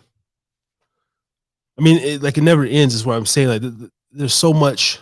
Every fucking place is like membership. It pisses me off. And luckily, we're not big enough to where nobody gives a damn if I use this. Probably what's a copyrighted image of this bitch in the bar. And until we reach that day, he said, "Nah, stay on the right." Which one? Which one? This right? Or see them titties? Yeah, right there, cleavage shot. Oh, but there we go. Yeah. Oh, maybe we could just. There we go. Something like that. Bam. Best of both worlds. Me, her, and I. Just get out the whole frame, right? Keep the show going. You know what's funny is I have noticed, like when I do put on, like a couple weeks ago, I gotta get the stream deck back on. These motherfuckers. I hate this shit. It keeps asking me for my permission. I keep giving you the damn permission. Allow. I've been allowing you for fucking weeks. Keep turning off, popping back on. The attention rate. I mean, it's just what ESPN does. It's the same thing that any of these sports networks do. This whatever light-skinned chick, Malika Andrews, she's a little cutie, but these bitches have no. What are you doing? What are you doing? What are you really? You're just there. You're just there to look at. And most of these middle-aged American men who are just home and fucking with their wives and like, I don't know. That's what we're gonna do here at the Hida Pub.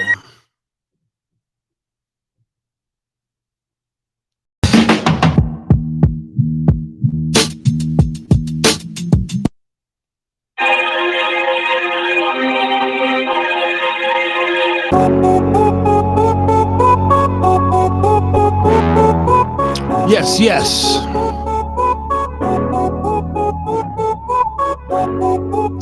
Yeah, I can't even read the news. That's facts, bro. Well, no, I try to do that sometimes on here. Yeah, and you hit that paywall. Oh, subscribe to.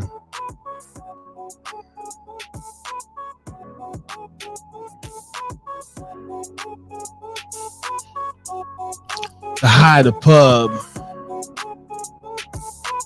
Washington Post, yeah. I wouldn't mind if everyone sends me links. Yeah, you hit that stupid ass paywall. Even the local news here, like Reno Gazette, Journal, anything.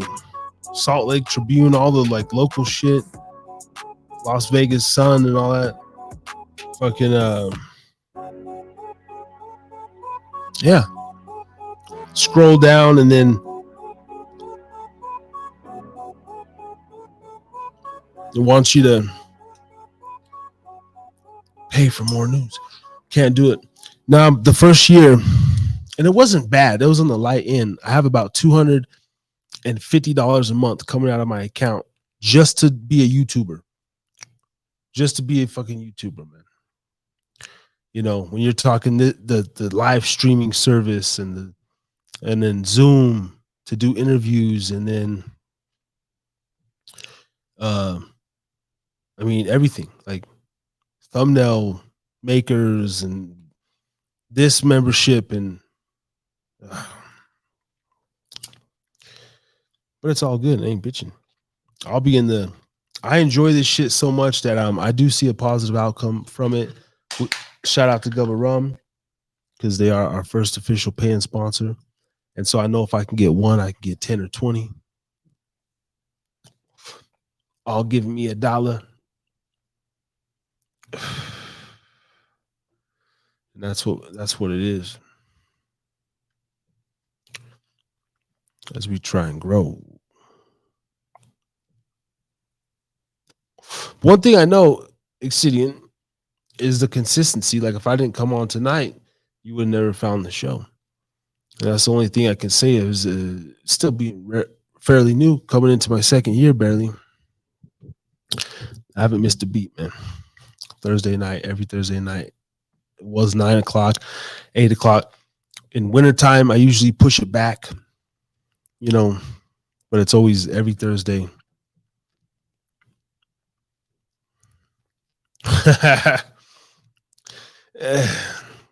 I wasn't saying nothing. I was actually talking about Thigh Stop, right? Yeah, I was talking about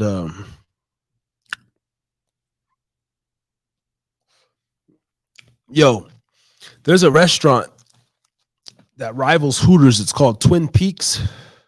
I think they're a regional chain. They got one down in Scottsdale, bro. And I went to Twin Peaks, and my waitress, I mean, she looked like that. Like she wore that. Like she wore basically a bra with whatever shirt that is. And she had a body like that. And all these girls did. My brother took me there. He's like, bro, we're going to go to Twin Peaks. And he didn't tell me nothing. I'm just sitting there, Twin Peaks. And I'm like, you know, it just sounds like a mountain bar, like fucking, you know, timber mines and shit. But then I was like, I was getting closer. He was making references like, oh, like, are you ready to see the top of the mountain, brother? And, you know, I was like, wait a minute, what the fuck you I'm like, and we pull in and shit. I'm like looking, but then at Scottsdale, so you see beautiful women everywhere. And then like, even before we get up to the door, and I was like, oh, is this like a Hooter style, brother? Is this like a Hooter style? And yep, as soon as we walk in, bam, you see the Twin Peaks there. Yep. Shout out to fucking Twin Peaks. Gorgeous ass girls, man. And it didn't help the fact that I was on the come down. We were both on a little come down, horny. Not a crazy come down because we didn't do no hard drugs. Coming down from our DMT experience, I believe. And I was just going through all sorts of emotions, but I was still fucking vividly horny. I was just like, God damn, dude, how can you have girls working here that look like that? I mean, it just it's bad enough in my basic industry, at my basic bar I work at. I couldn't, you know, being a shift manager. Sorry, let me put. There we go. Twin Peaks, that's the name of one of my favorite shows. I'd go there just for the name. Dude, check out Twin Peaks. I don't know if they got them like all over the West Coast, but there's one in Scottsdale / Phoenix, Arizona area. Twin Peaks. It was great. It was a great experience because Hooters are going out of business all over the place. So, but I mean, not even the tits. Like the chicks were fucking hot. They were dressed like not even so much their boobs. It was just literally like almost like like lingerie women serving you food. Like the Twin Peaks is just a thing, but it was literally just hot ass bitches and nothing. It's fucking Arizona. It's like basically like, I mean, not a strip club. It was a legit restaurant. You could bring kids in there too. As far as I know, I didn't notice any fucking kids in there, but it looked just like a basic sports bar. But they were like extra risque. I'm talking about extra risque, dude. Like camel toed up. I'm just looking there like, yo, she just walks back in the kitchen in a thong, dog. Like how the fuck you could, damn. You couldn't have a heathen like me working there. I mean, that's just insane. That's insane. That's literally insane. There's no way. There's no way.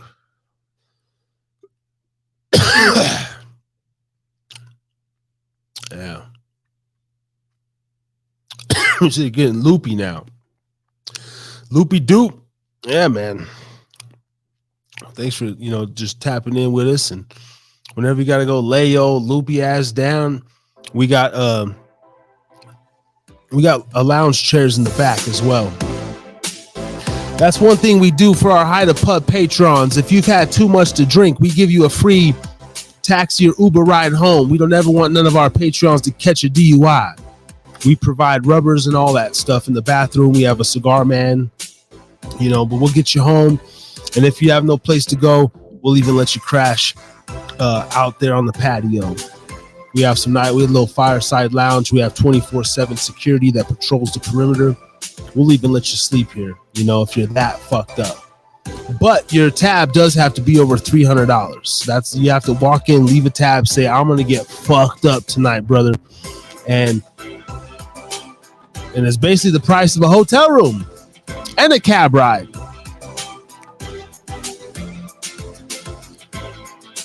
So if you've had too much, don't worry, and you'll be safe. No roofies here, none of that. You're not going to wake up with a toothbrush in your ass or none of that shit. We don't tolerate that weird shit over here.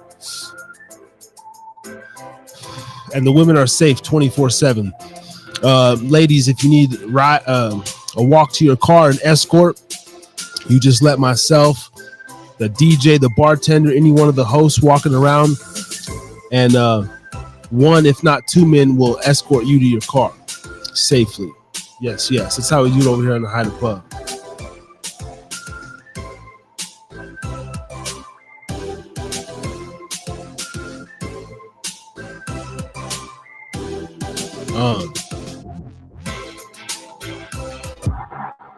That really is going to be my business model when I do own the Hida Pub.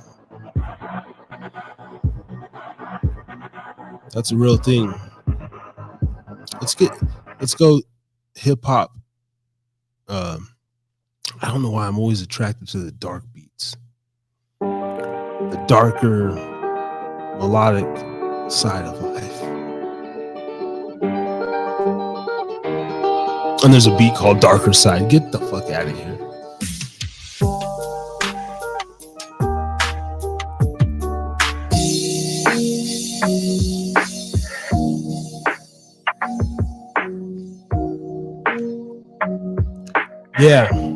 Yeah, definitely. My DMT experience was life-changing. Literally was. Fun fact, when I was an early teenager, I thought I was asexual or some shit because I'm not a big boob guy. Like when I was 13. Yeah. Asexual. But you like butts? You like the WDJY? It took me long to figure out, yeah, I'm a hips down guy. Okay. As long as it's not my toothbrush.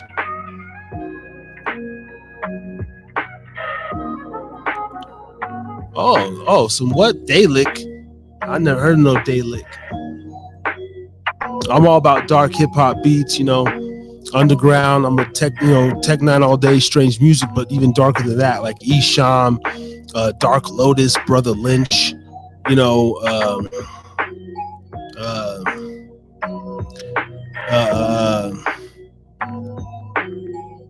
other cat from up there from Detroit, not Esham, evil Kingpin, Skinny Pimp, 3-6 Mafia, like dark.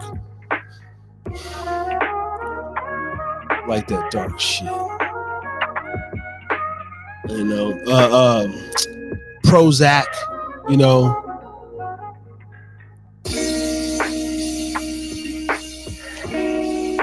Even when I was doing my rapping thing, like shit like this, or you know, I only got a limited amount of beats I can play right now, but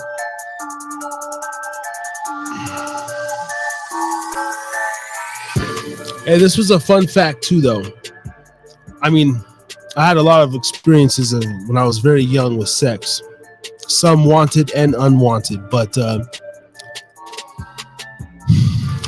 I remember vividly, like I don't want to get too into it, beat a dead horse, but well, fuck it. I don't want to get to it. I'll just say that the other part was when I was in 5th grade, my teacher, she got married over the summer. When I was in 4th grade, she was Miss Jensen, and she was hot as fuck, bro. Hot as fuck, like bomb ass, like white lady. And I'm more into Latinas, black women, like tan, and if they're white girls, like brunette, whatever. I don't hate it. I'm just saying, like, I just generally like ethnic looking women or something, right? But and she kind of was. She was like that darker white girl kind of version, kind of like a brunette, hot ass teacher. She got married, and so 5th grade, she was my teacher, Miss Warwick. And this was when I was figuring out masturbation. And before, like even before that, I remember like sitting on the toilet, and like I didn't know how to jerk it, so I would just kind of like play with it like a fucking joystick or something, like just move it up and down, and it would get like hard. I'd sit on the toilet when I would go take a shit or something. Anyway, and I started thinking about like just putting my face in between her thighs every day, and then I would go home and I would sit on the toilet and just wiggle my little joystick back and forth, my little stick shift, 1994 stick shift, and then this, like, you know, just the orgasm would come, but no sperm would come out. But I knew from a young age, like, I always had this like you know, smelling fetish, and like I always wanted to like eat pussy and stuff. And I didn't even know back then fully what the pussy looked like at 10 years old. I'd already felt one and, you know, smelt one underneath my bunk bed. It was horrible, but whatever. That was years before that. But there was something so sexy about her, like, and I think that's kind of where my whole, well, that and the fact that a babysitter literally sat on my face as like wrestling, and like, yeah, spoke about that in the channel before too. And that kind of traumatized me to where, God, there's nothing like the scent of a woman, at least a woman that smells fucking good. Some of them are raunchy and shit. Fucking, yeah. You used to use your thumbs and shit. Well, like, you know, I myself, wait, tell me more about the babysitter. Yeah, dude, I'll fucking tell you, but hold on. Because I've said that story before, man. It's like, it's some like real shit. Like, but not even my thumbs. I would grab my 2 fingers and my thumb and just like, I would just like wiggle my penis like side to side. And then like after a few minutes, this crazy fucking feeling would like happen, and I would just feel better. And I was like, my introduction. But I remember correlating that with my teacher. Like I would think about my teacher like weird, like, I don't know, it's weird. Like I had no experience really other than some little frivolous childhood stuff that kids do in the apartment complexes. But I remember like thinking of her and just like her pussy, like how it must look or feel or smell, or like, and putting her in little positions and stuff. It's crazy, man.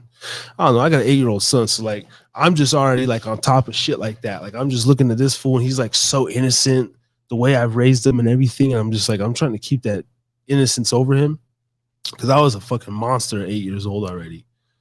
Like, yo, like, yeah. As I was gonna, you know, it's weird speaking on things that you did with other girls when you were a kid, because I was a fucking kid. But yeah, had my first experience with that at 6, and I don't know, it was never, and then unwanted too, like I said. But yeah, smartphone era, no, that's for sure. Yeah, yeah, man, 6 years old. So 2 things happened when I was 6, and I've said it before. I had a little molesting situation where I was kind of, some things happened to me, and then also there was a neighborhood girl, Michelle. This was like 1993 Elko, Nevada type shit. Like, we were under the bunk beds, and we would touch each other. You know what I mean? And my mom walked in, and I had my fingers, in her fucking pussy. And I remember, and this is what, like, I still remember this, because like I took it out and I smelt my fingers, and it literally smelled how my fingers would smell when I would play on my belly button when I was a kid. You get that little funk in your belly button. That's how her fucking vagina smelled. It was like the worst god awful smell. 6 years old. I'm sorry. This is what fucking therapy. God damn it. This is, it happened. Yeah. And then, had some other bullshit happen. And then ever since that, I've just been a fucking wild man. And then fast forward, 6 years from that, had a babysitter. She was a mean though. Like literally like this, like, when you're a kid, and it depends on your, I guess, confidence level. It depends on your mental state, right? If you've already had things happening to you, mama ain't home, she was like, the crazy thing about this story was she was hot. Like, she was literally that bitch of the neighborhood, who was about 4 or 5 years older. She was like a junior, senior at this point. I think I met her, like, she moved there as like a freshman or something. Like, I was a youngster, so like we got to see her like grow. Like, I should meet to this bitch, man. Free Cosby and R. Kelly and shit. It's coming out with stories 20 years later. I got some stories for you too. Where are you at?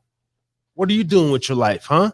You fucking traumatized me. I also broke into the trailer and stole the porn videos, because I knew where my punk ass stepdad at the time. Fuck that motherfucker. My mom's fucking ex-husband and shit. I knew he keep these porno stashes on VHS, and then I would fucking sneak in and put them on and start pleasuring myself at fucking 11, 12 years old, right? I've just always been I don't know, there's always been like sex of some form. Like, I've always been on my brain of watching porn. Like, I remember walking in on one of my mom's boyfriends when I was younger than that, maybe 7, 8, seeing him masturbate to porn in the living room, because I came in the back door. I lived in a single wide trailer with the 2 doors. I came in the back door, kind of quiet. The AC, the swamp cooler or whatever we had was on, and I'm like, and I just see this motherfucker in his robe and shit, like beating his meat, and I see this, porno on. I'm like, what the fuck? And so I don't know, traumatizing type shit. So, yeah, fuck that bitch. But I blame it on her. You didn't know the smell. We all know the smell. Even this bitch probably got a little smell in there. Nah, yeah, man. And I got a couple of things I still haven't even said on this part. I've literally told everything. But I even got a couple of more like things that's just like, fuck. But it's not to brag, not to nothing. It's just literally like, I don't know. Just interesting. The 90s. And I knew a lot of kids. I had conversations with grown men in the last few years that told me some like actual horrific stories, because we've actually opened up and we've been able to, I guess, vent, right? We always got to be hard and shit, right? And then I've talked to a few other men that have actually told me shit that I will take to my grave, because I'm not there to make fun of you. I'm not there to, it's like, what? And they broke down crying. And I was like, are you fucking serious? And I kind of started to get teary-eyed too, because I was like, no way. Wow. Like some fucked up shit. I found out some fucked up shit that actually happened to one of my partners. And I don't know. Still my brother, what are you gonna do? It's like, but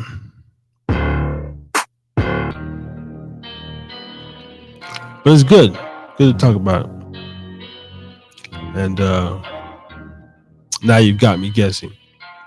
Well, I mean, I'm sure you could, your imagination can go to where some fucked up shit, you know what I mean?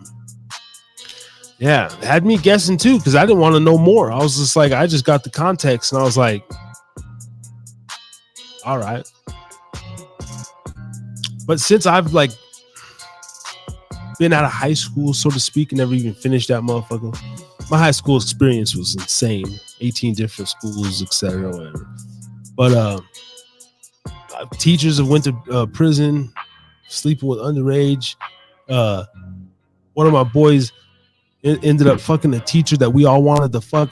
He finally fucked her, and she's like almost 50, still kind of hot, just weird.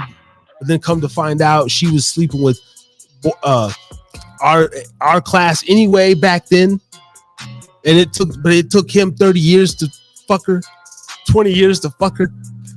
And she was like, yeah, you could have had me in junior high when you were a junior. World's a sick place. God.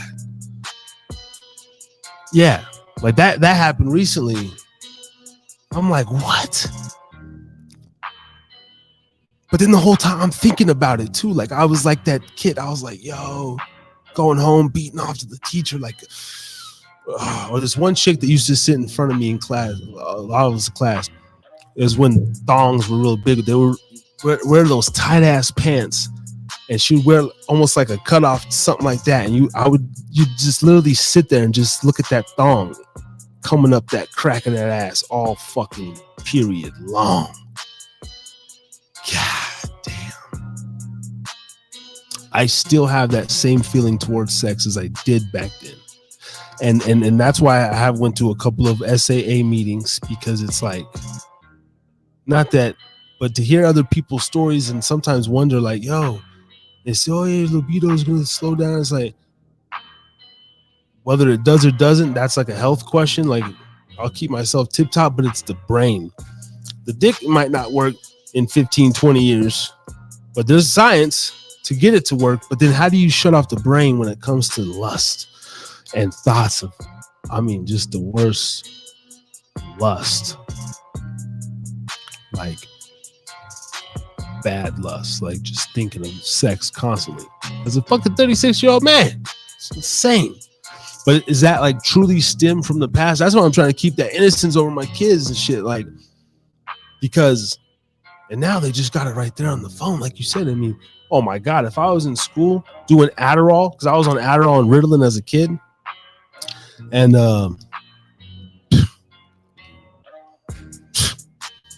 but if I would have had that, I would have like never left the bathroom stall. I swear to God, I'd be in that bitch like, dude, it's insane. It's just insane, this world we live in now. Damn, you went to meetings. Yeah, man. Absolutely.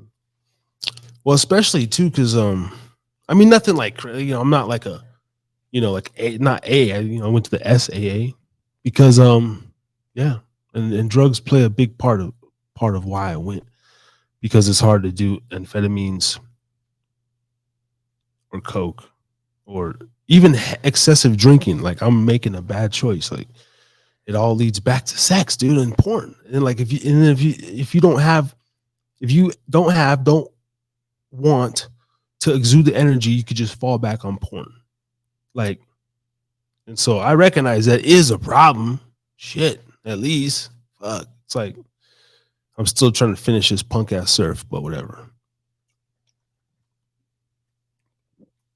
I got caught up talking. This is a great show. Thank you for the interaction. This is really good stuff. Thank you. And you're making some therapy come out of me even more, you motherfucker. You.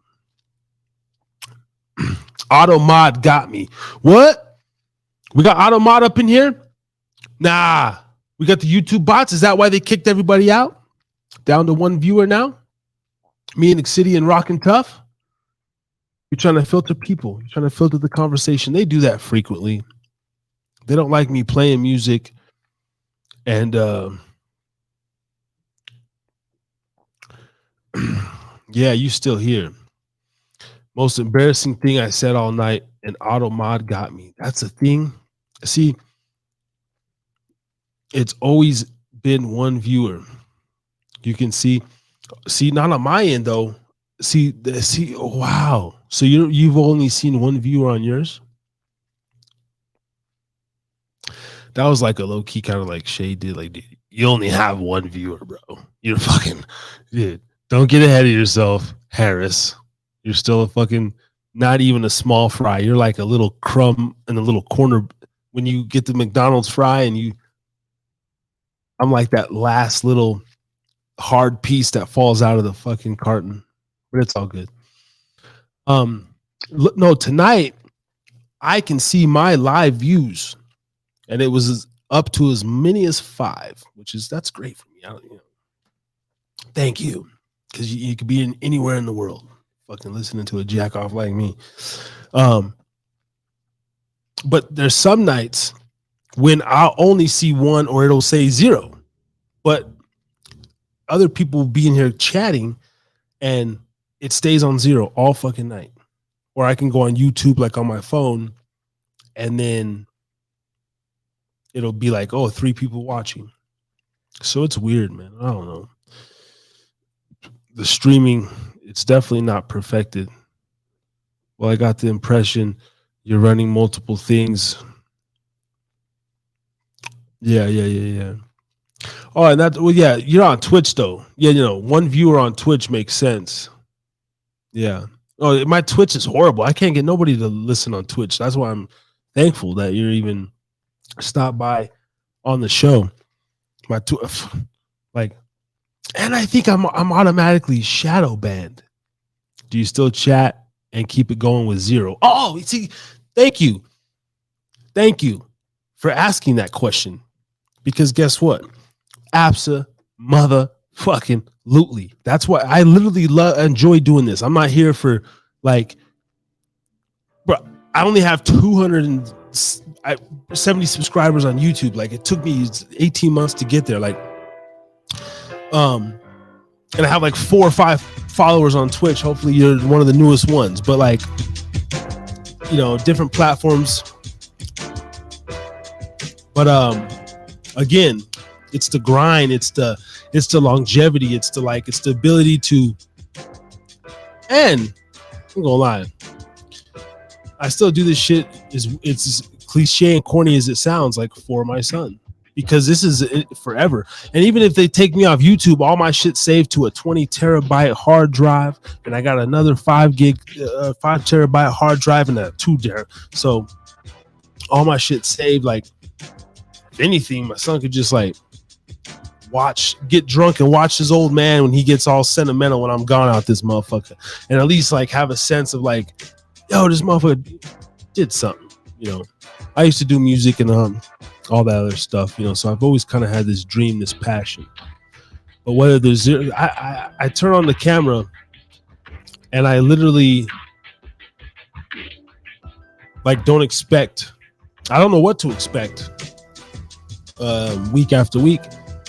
And I think the last 2 weeks, not one comment, but we still have 30, 40 views on the live. And I'm just okay, some people don't want to engaged, which is cool, but like you got to keep going. That's the one thing too. Consistency. And tonight is just a complete rant, no script, no nothing. I don't even know nothing. I just came in here, started talking. But that's just where I've gotten at this stage in the pubcasting game. But thank you for that question. Yeah, because I know some different people, fellow podcasters and whatnot. It almost seems like they need a co-host, and I had a co-host. If you go down the backlog and everything, it's like been doing this for a minute. I had three people at one point, a girl, my homeboy Ray, and this other girl Justina. But this is my mission. It's not their mission. It's I started this, and so it's just something that like I can only hold myself accountable to do.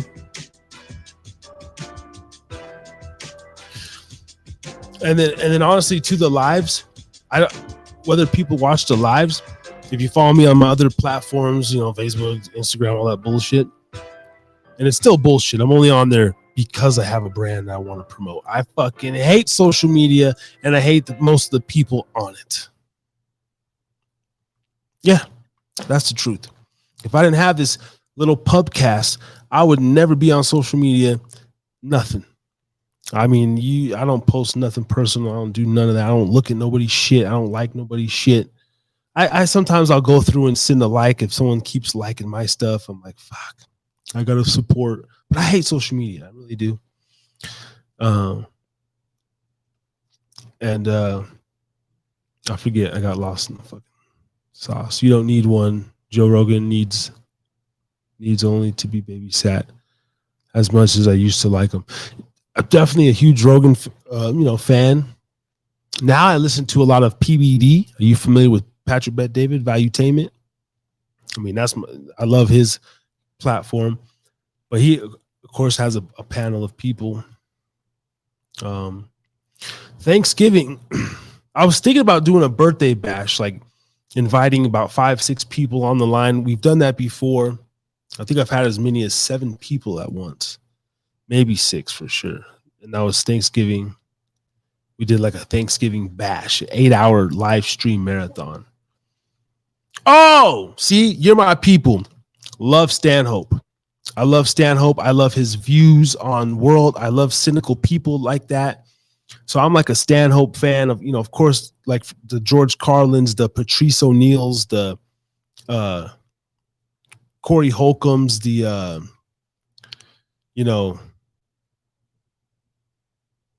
these kind of guys. Theo Vaughn. I really like Theo Vaughn, just because Theo's like I'm half black, half white, right? But I'm black, just American Negro. But I feel like my white side is like Theo Vaughn. You know what I'm saying? Like, as far as that shit goes. And I just love those kind of personalities. That's like, and Stanhope's the shit. He just smokes and drinks, doesn't give a fuck. Bisbee, Arizona. And his whole demeanor is just like, yeah, a fucking guy. And like, I don't know. So, man, that's cool. That's cool. See, now I'm starting to, and this is what 2 years in, kind of building your engagement, like your market audience, right? Like, I want people that think like this, or I want people that listen to this person because, you can't cancel Stanhope. You know what I mean? Like, all the offensive shit that so-called offensive, but you know what I mean? Like, all the shit that Stanhope says, it's like, if my people, listeners of Stanhope, like, I'm in good fucking hands. That's the way I see it. You know what I mean? Yeah. He's me in 20 years, for better or worse. Now you're getting a better picture of me. That's awesome, buddy. And I like people like you, know what I mean? Real shit. We get into it.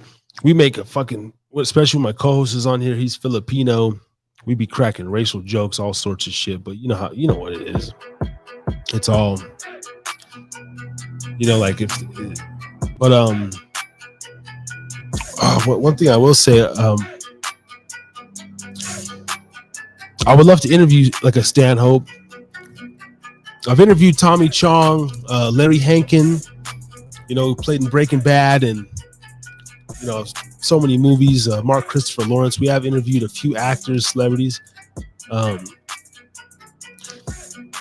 there's like select people like that. Like just like who I mentioned, like R.I.P. Patrice O'Neal, but who, if I can get them on the show, that'd just be cool. Doug Stanhope needs to be on Harris's Drinking again. Smoking a pack of cigarettes in a 3-hour fucking show and just sitting here talking about shit with both our cynical ass views. And I'd kind of press him on some stuff, like, or go against him on some things for like just entertainment banter. And then I'd come back and be like, yeah, you're fucking right. You know, or some shit.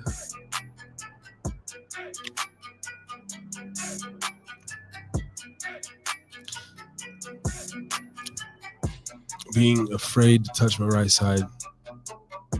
Ooh, that's a thing? Shit. Oh, okay. I stole that from a Stanhope bit. Yeah. My liver hurts to the touch. Yeah. Yeah, man. Yeah. I've interviewed Tommy, Larry. Go check, you know, if you're on YouTube or whatever, I know you're on Twitch, but YouTube's the landing page until the website's done, you know. But oh yeah, he's still around, bro. 85 years old. I interviewed him twice. He was 84 the first time, turned 85, I believe. And he's still kicking. He's still got energy, bro. He's still got drive. He's still got passion. I interviewed Gianni Russo as well. You know, from The Godfather. You know, the guy, infamous Gianni Russo, slept with Marilyn Monroe, kidnapped by Pablo Escobar. That was kind of like my little viral, had a little mini viral phase. And this other kid, Lil Kelpie, you know, he went viral for like 2 months on No Jumper podcast. 5 million subscribers. I had him on. And it's still just me and you right here, Exidian. Thank you. After all that, I got a YouTube short with almost 20,000 views and still can't even get 300 subscribers. But yeah, and I will go to Bisbee. That's the thing too. I will travel. My setup is somewhat mobile, or can be mobile. This bitch can even go with me. Shit. Hold on. I'm tired of looking at her. I'm really tired of. I'm not that tired, but you know, I'm tired of looking at her. I want to get some.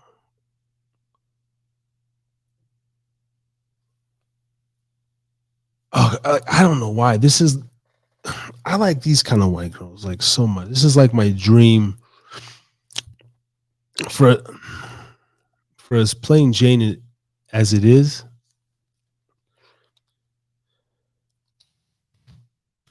she's fucking hot. I love brunettes, man. Blondes are cool, but there's just something about a sexy ass brunette. Simple. B cup titties. I'm talking about 34B. No more than a 34 fucking C. And doesn't have to be. I like a little meat. If you got a little pooch or something, a little, I don't care.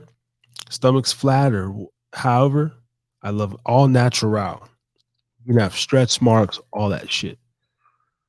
Fucking, but like a nice 34B.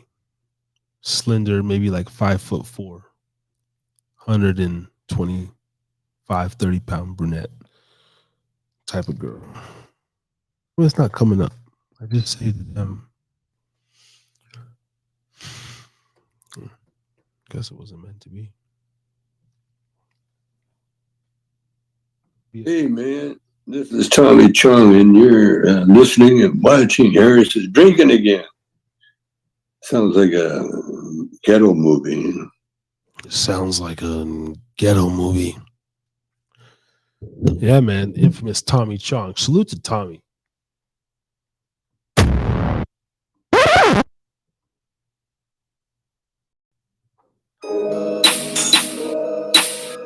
Salute to Tom.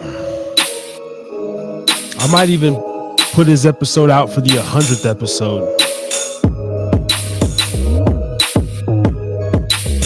Yeah, that's Tommy. That's the old Tomster. Hey, man, this is Tommy Chung, and you're listening and watching Harris's Drinking Again. Even got him to smoke on the podcast. What, you know, of course it wasn't in person, but I was like, yo, before you go, I said, I gotta smoke with you, man. You can check that out, like Tommy Chong, Puffin with an Icon up on YouTube. Puffin with an Icon, Tommy Chong. Yep. Am I on Discord? No. Everybody keep talking about this Discord. But if I am on Discord, it'll be under Hida Pubcast. But I don't understand all this stuff. I don't understand it. Yeah, there's so much. Like I barely did a TikTok, and like I said, I just too much shit. Went to the gas station the other day just to save 5 cents on the gallon. I gotta put in my email and sign up for this, and fuck. I get a new fucking little temporary gig. Oh yeah, you know, you just pick your shifts. You gotta download this app. Oh yeah, you get your pay card. Wait, no checks? No, just it's all on the pay card. Yeah, go download the app. I got an app for the work. I got an app for the pay. I got an app for the W-2. Oh, download adp.com to get your W-2. I'm trying to get my W-2, right? You know, for this thing. And this other little thing, 1099 from last year. I'm like, yo, you're at the fucking computer. You can't just pull it up and like email it. Like you can't just copy paste it, email it, nothing. Like, no, just download, go to ADP. Fuck. That's what I hate about this world. Shit like that. I fucking hate it. I hate shit like that. Let's put up a new. Let's get these ladies on here. Hold on. Actually, they're not that cute. Overreaction. I'm so burnt out on pornography and overstimulated that, you know. Well, actually, that's not possible. Yeah, it is possible, but it's not possible. Okay. Oh, here we go. Sit tight. And then save image.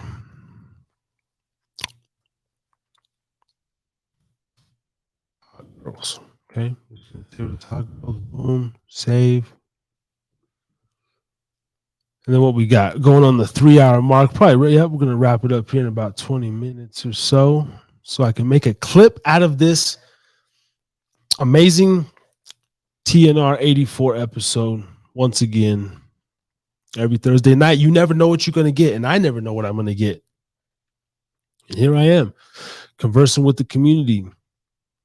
And wait a minute, I believe in Twitch, because I go back and forth. I go either just chatting or talk shows and podcasts. And I think I put just chatting tonight. I don't know. So that if that's the case, I might, keep doing that. It's all about filling it out. Like I said, I'm trying to get my 10,000 hours in. I kind of want to take a direction in broadcasting, seeing if I can maybe start announcing like local football games, different shit. If there's like a radio slot open locally, throw me in the 2 a.m. to 4 a.m. slot. I don't even care. Announcing like shitty ads that nobody wants. I'm literally that guy. I would do that. Why isn't this coming up?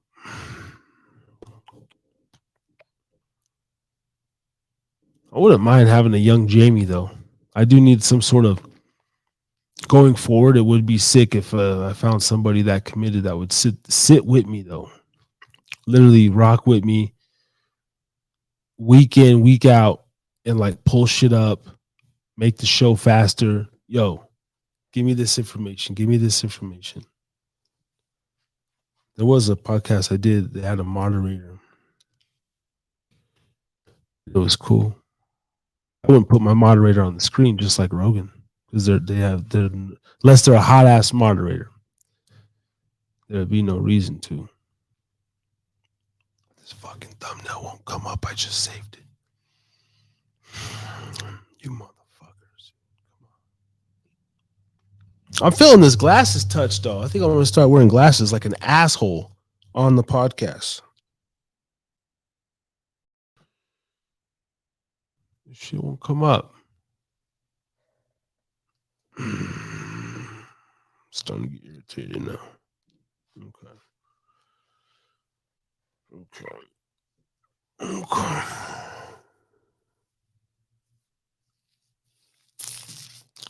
All right. This little cutie pie stays. It's too much brain power to fucking change it. Why do you sound more drunk than me? I don't know, man. Maybe a little high, more high. I just be smoking. But then when I'm doing multiple things, I get fucking irritated, and I like trying to put on another beat at the same time, trying to change this thing. But it's fine. I can look at her. It's fine. She literally looks like the chick at Twin Peaks. Like, literally.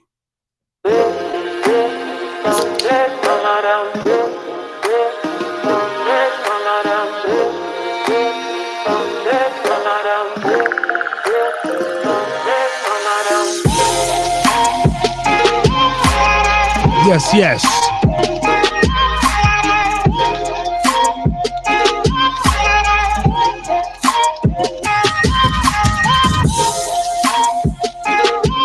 He said, why do you make me open all those beers? All about ending the show.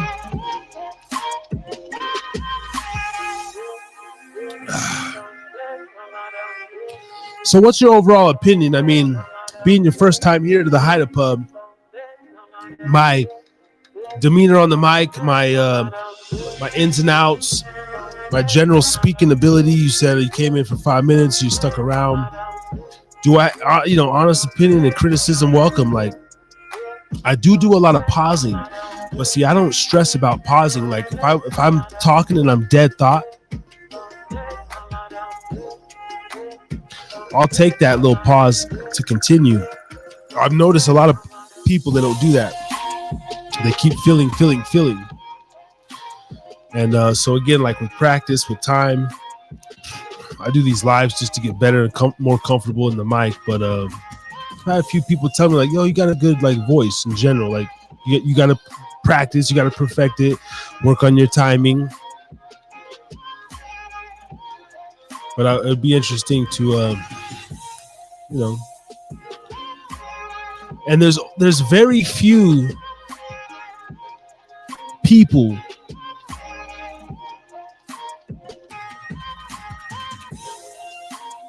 I was off.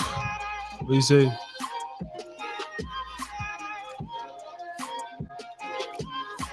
So I was off put immediately, but I think it was your haircut. Like in what way? Like good hair? Like you was like, what the look at all those spiders having a damn meeting on your head. Interesting. Yeah, interesting. You have a decent voice and you keep the conversation going.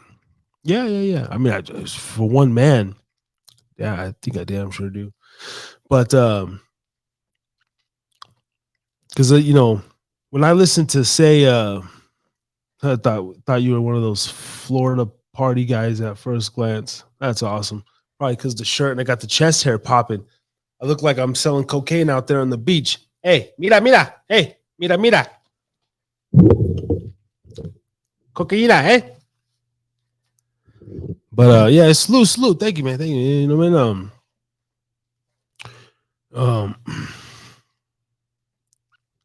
That was part of it. Yeah, so my signature though is I usually always try to wear a button up. I don't know what the fuck I'm trying to come through with the official. I've been doing this, like I said, 84 weeks, and I always just wear a button up. Oh, you know, I did a couple streams earlier today. I was in a t-shirt, whatever. You know, I'll be in a hoodie and sometimes, but I always want to do like a shirt. But I ran through literally every fucking shirt. I don't have 80 shirts to just wear different. So I started wearing them over and over again. And I've probably worn this 3-4 times already. That's my next phase, is to get people to send me a damn shirt. Can't be that fucking hard. I know there's another entrepreneur creator out there. It's like, hey man, I design shirts, and I've talked to them, but nobody follows through. Nobody follows through. That's another thing. Nobody wants to follow through. I do all this networking, invite people to the show. Very few follow through. I'm sitting here for 4 hours by myself talking about whatever. I will promote you, people. That's what you don't understand too. I will damn near whore myself out. Huh? Speaking of that, Gubba Rum. All right. Gubba Rum, Gubba Silver. Go check out gubbarum.com. All right. I plug them all day, all night.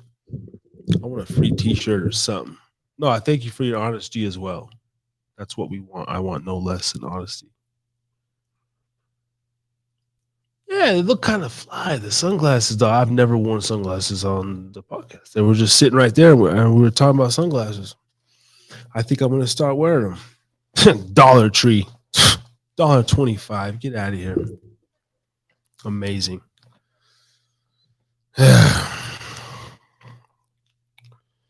Amazing. But yeah, anyway, I did want to make the point. The first year or so, I thought I needed a co-host, my boy Ray. And I thought I needed a guest. And then naturally, he wanted to start his own podcast. And then he, you know. And so I said, all right, well, because I don't do the, if that's what we're doing, that's what we're doing. And I kind of feel like I needed it too, because he's more of a religious guy. And that was kind of, I said, go do your stuff on your platform, because a lot of our conversations, I don't know, they just end up too deep and they go nowhere, because he believes in wholeheartedly in Jesus, and I'm on the fence and borderline, just don't give a shit, whatever. That's your jam, that's your fucking jam. Okay. But and so the first, it's already just after episode 60 possibly, I was like, there's no way I can do an hour. What the fuck am I going to talk about? Because only like Bill Burr, I hate to even put myself in the same, no, fuck that. I do want to put myself in the same breath as Bill Burr. He's just a human like me. But he's like, when he does his little Monday morning rant or whatever, I would listen to Bill Burr, also Star, aka Troy Terrain, out of the East Coast, famed disc jockey, Hot 97. He's a legend in the game. Shout out to Star. A few other people, I can't think of them, but like very few people just will command the microphone, one person, and then like hold it down. That shit's hard as hell. And I'm not even saying I'm doing a good job at it, but like to just get on the mic, feel time, feel comfortable, rant, freestyle what comes off your brain. And then maybe if I would be better if I had a script, or if I actually took some notes or printed out some stuff. Hey, we're literally going to talk about this. And I think that will come too. I think that time will come when week after week I can depend on people like Exidian, salute to you. Like a few weeks ago, I had this other dude, some industry slave, and like there's a chick on Facebook that we got traction from. She rocked out with us the whole night. So every week is almost like someone different or someone kind of finding out. We want the repeat customers though. That's the telltale sign. But I think that will come too, because I'm like a mold. I can form to where I need to form to. That's the beauty of me. So I should be sponsored maybe by a Dollar Tree, or these companies and corporations should take a look at your boy over here, Harris, because I can mold. I'm moldable. I'm not the guy that's just, oh, it's my way. No. Let's make some money together, brother. What do you need from me? What part do you want me to play? Oh, for real? Okay, well, check it out. Boom, boom, boom, boom, boom. And let's get the job done. Yeah. But yeah. I'm so glad. Was he successful? Did he die of a heart attack? Wait. I'm a little behind in the chats, but was he successful or did he? Who's that? The Doug Stanhope. See, yeah. Dougie has a sidekick though.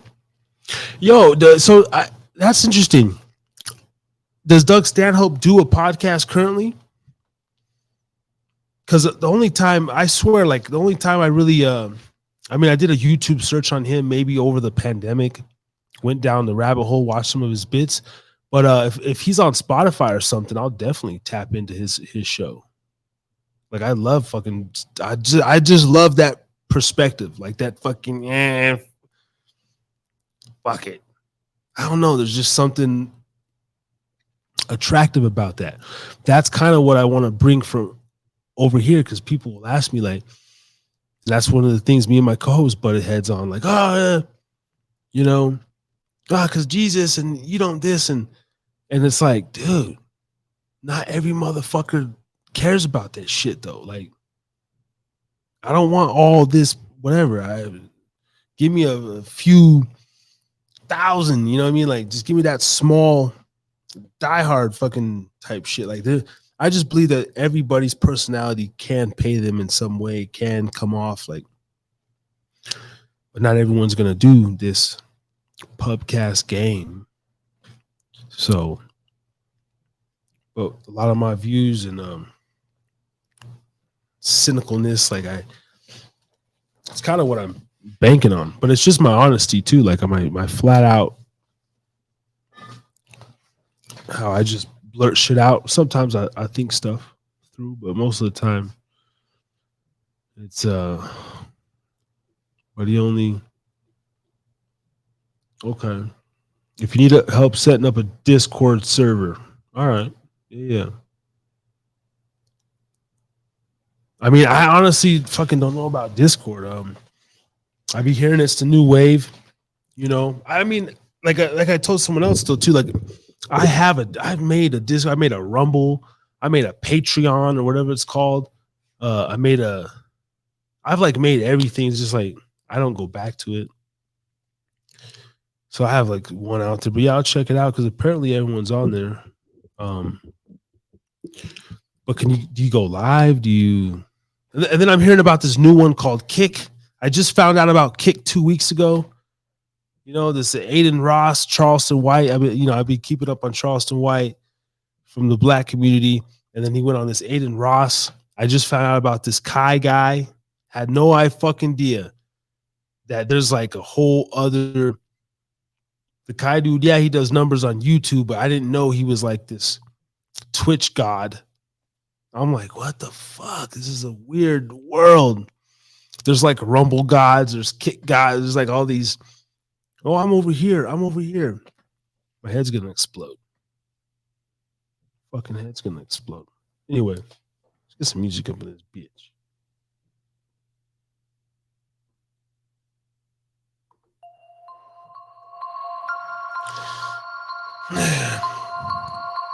Hey, Gladys, will you make sure you call the jukebox company and let's get a new jukebox in here for next week's show?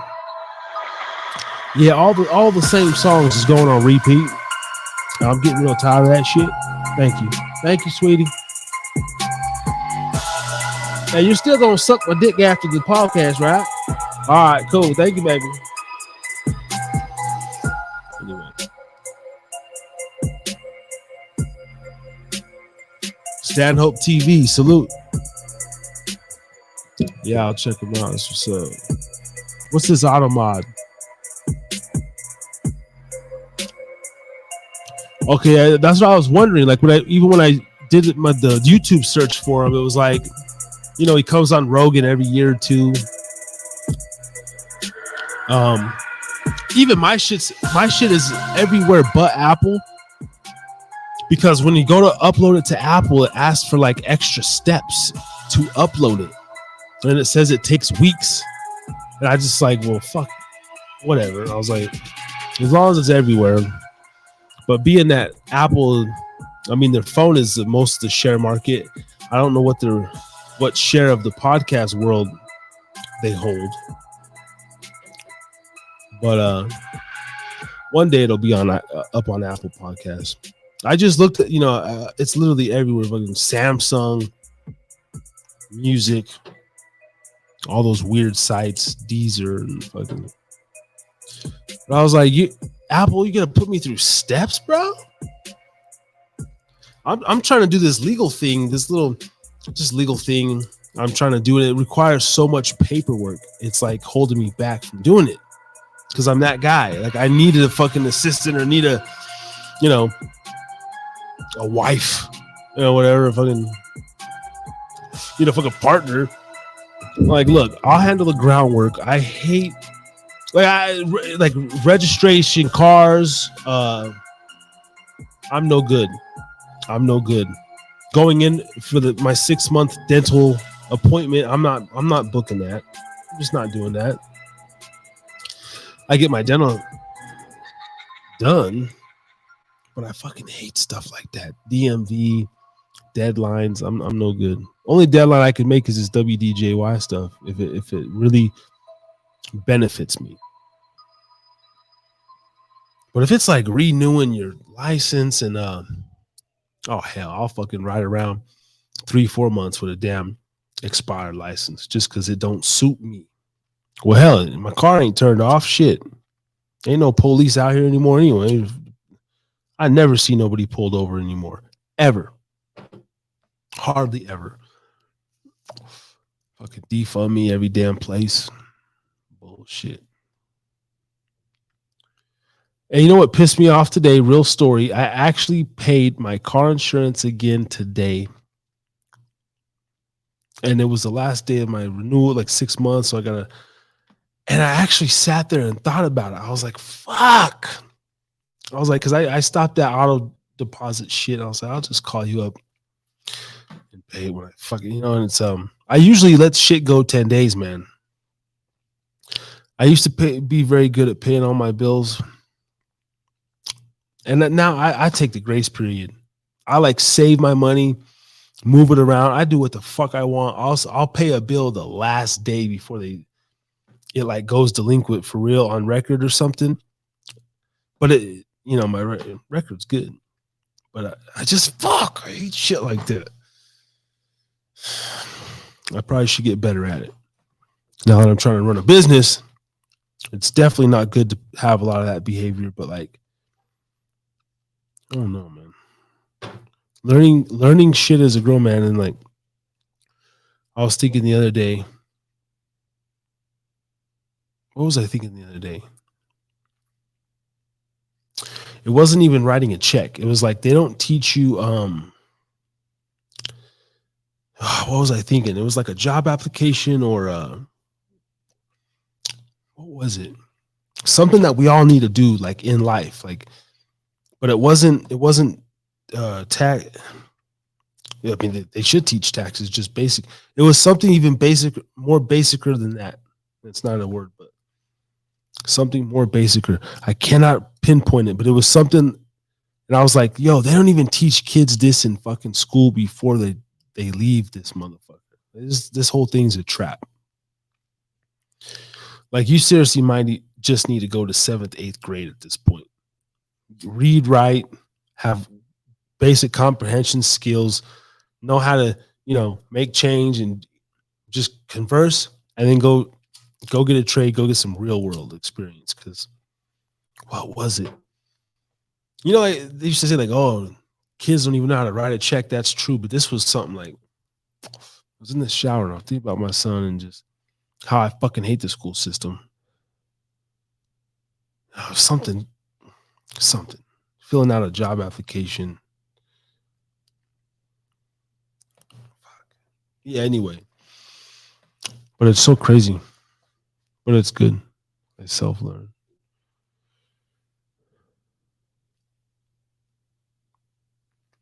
Oh, hell no.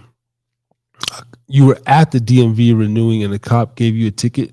Oh, see, don't even tell me that, because that sounds like a civil rights, kind of a, what you call it, don't tread on me. That's like a violation of constitutional rights, like to where cops is like, nah, oh hell no. That's the type of shit that makes you want to rebel. Fuck. Yeah, that's no good. That's no good in this motherfucker. Yeah. Harry's drinking again. Pubcast. Happened 20 years ago in my firefighter dad. That'd be some shit. Yeah, I'm supposed to go. I just recently moved states, and I haven't renewed shit. I'm still rocking with the old state until it probably expires. I don't fucking know. But man, I think that's it for the night. I could go on and on and on. We know we can go on and on and on over here. But I already did a 4-hour live stream earlier today, which puts me at a total of 7 for the day. It's my day off, but it's a full work day damn near, plus the editing and setting up. So I'm ready to get out this motherfucker. Plus I got to keep the videos under 3 hours if I want to make clips, baby. Clips. We got clips galore coming. Facebook, Harris Drinkin. Instagram, Harry_2scary. TikTok at Hida Podcast or Pubcast, one or the other. We just got clips coming. Shout out to Talk Teach Truth up in the chat, my co-host Brother Ray, and then Exidian. Let's give a bomb for Exidian. Oh wait, give a bomb for Exidian, huh? Big dog shit.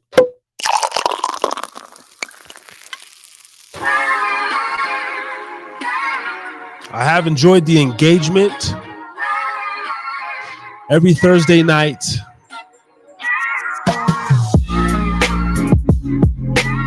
8 p.m. Pacific. But this week, we'll be back Saturday night. We're going live, premiering live, WDJY FM 99.1 out of Atlanta. Harris is Drinking Again Pubcast will be there. Salute. We up out this bitch. Absolutely. Exidian, much love. I got to end this before the 3-hour mark. Thank you so much for your time and energy. It makes it worth it. Hope you enjoyed your time here at the Hida Pub. And absolutely been fun. You did a whole stream, put up with my ass almost the entire time. I did. And if you weren't here, though, just know it would have still gone. It would have still continued, but it made you all the more better. Yes. I'll see you, man, in my dreams. All right, y'all. Peace and love. We'll see y'all Saturday. Same time, same place. Holla. Yo. You have been listening to the Harris is Drinking Again Pubcast. For more, go to YouTube, type in at Hida Pubcast. Look us up on Spotify, any and all streaming platforms. Harris is Drinking Again Pubcast. Thank you.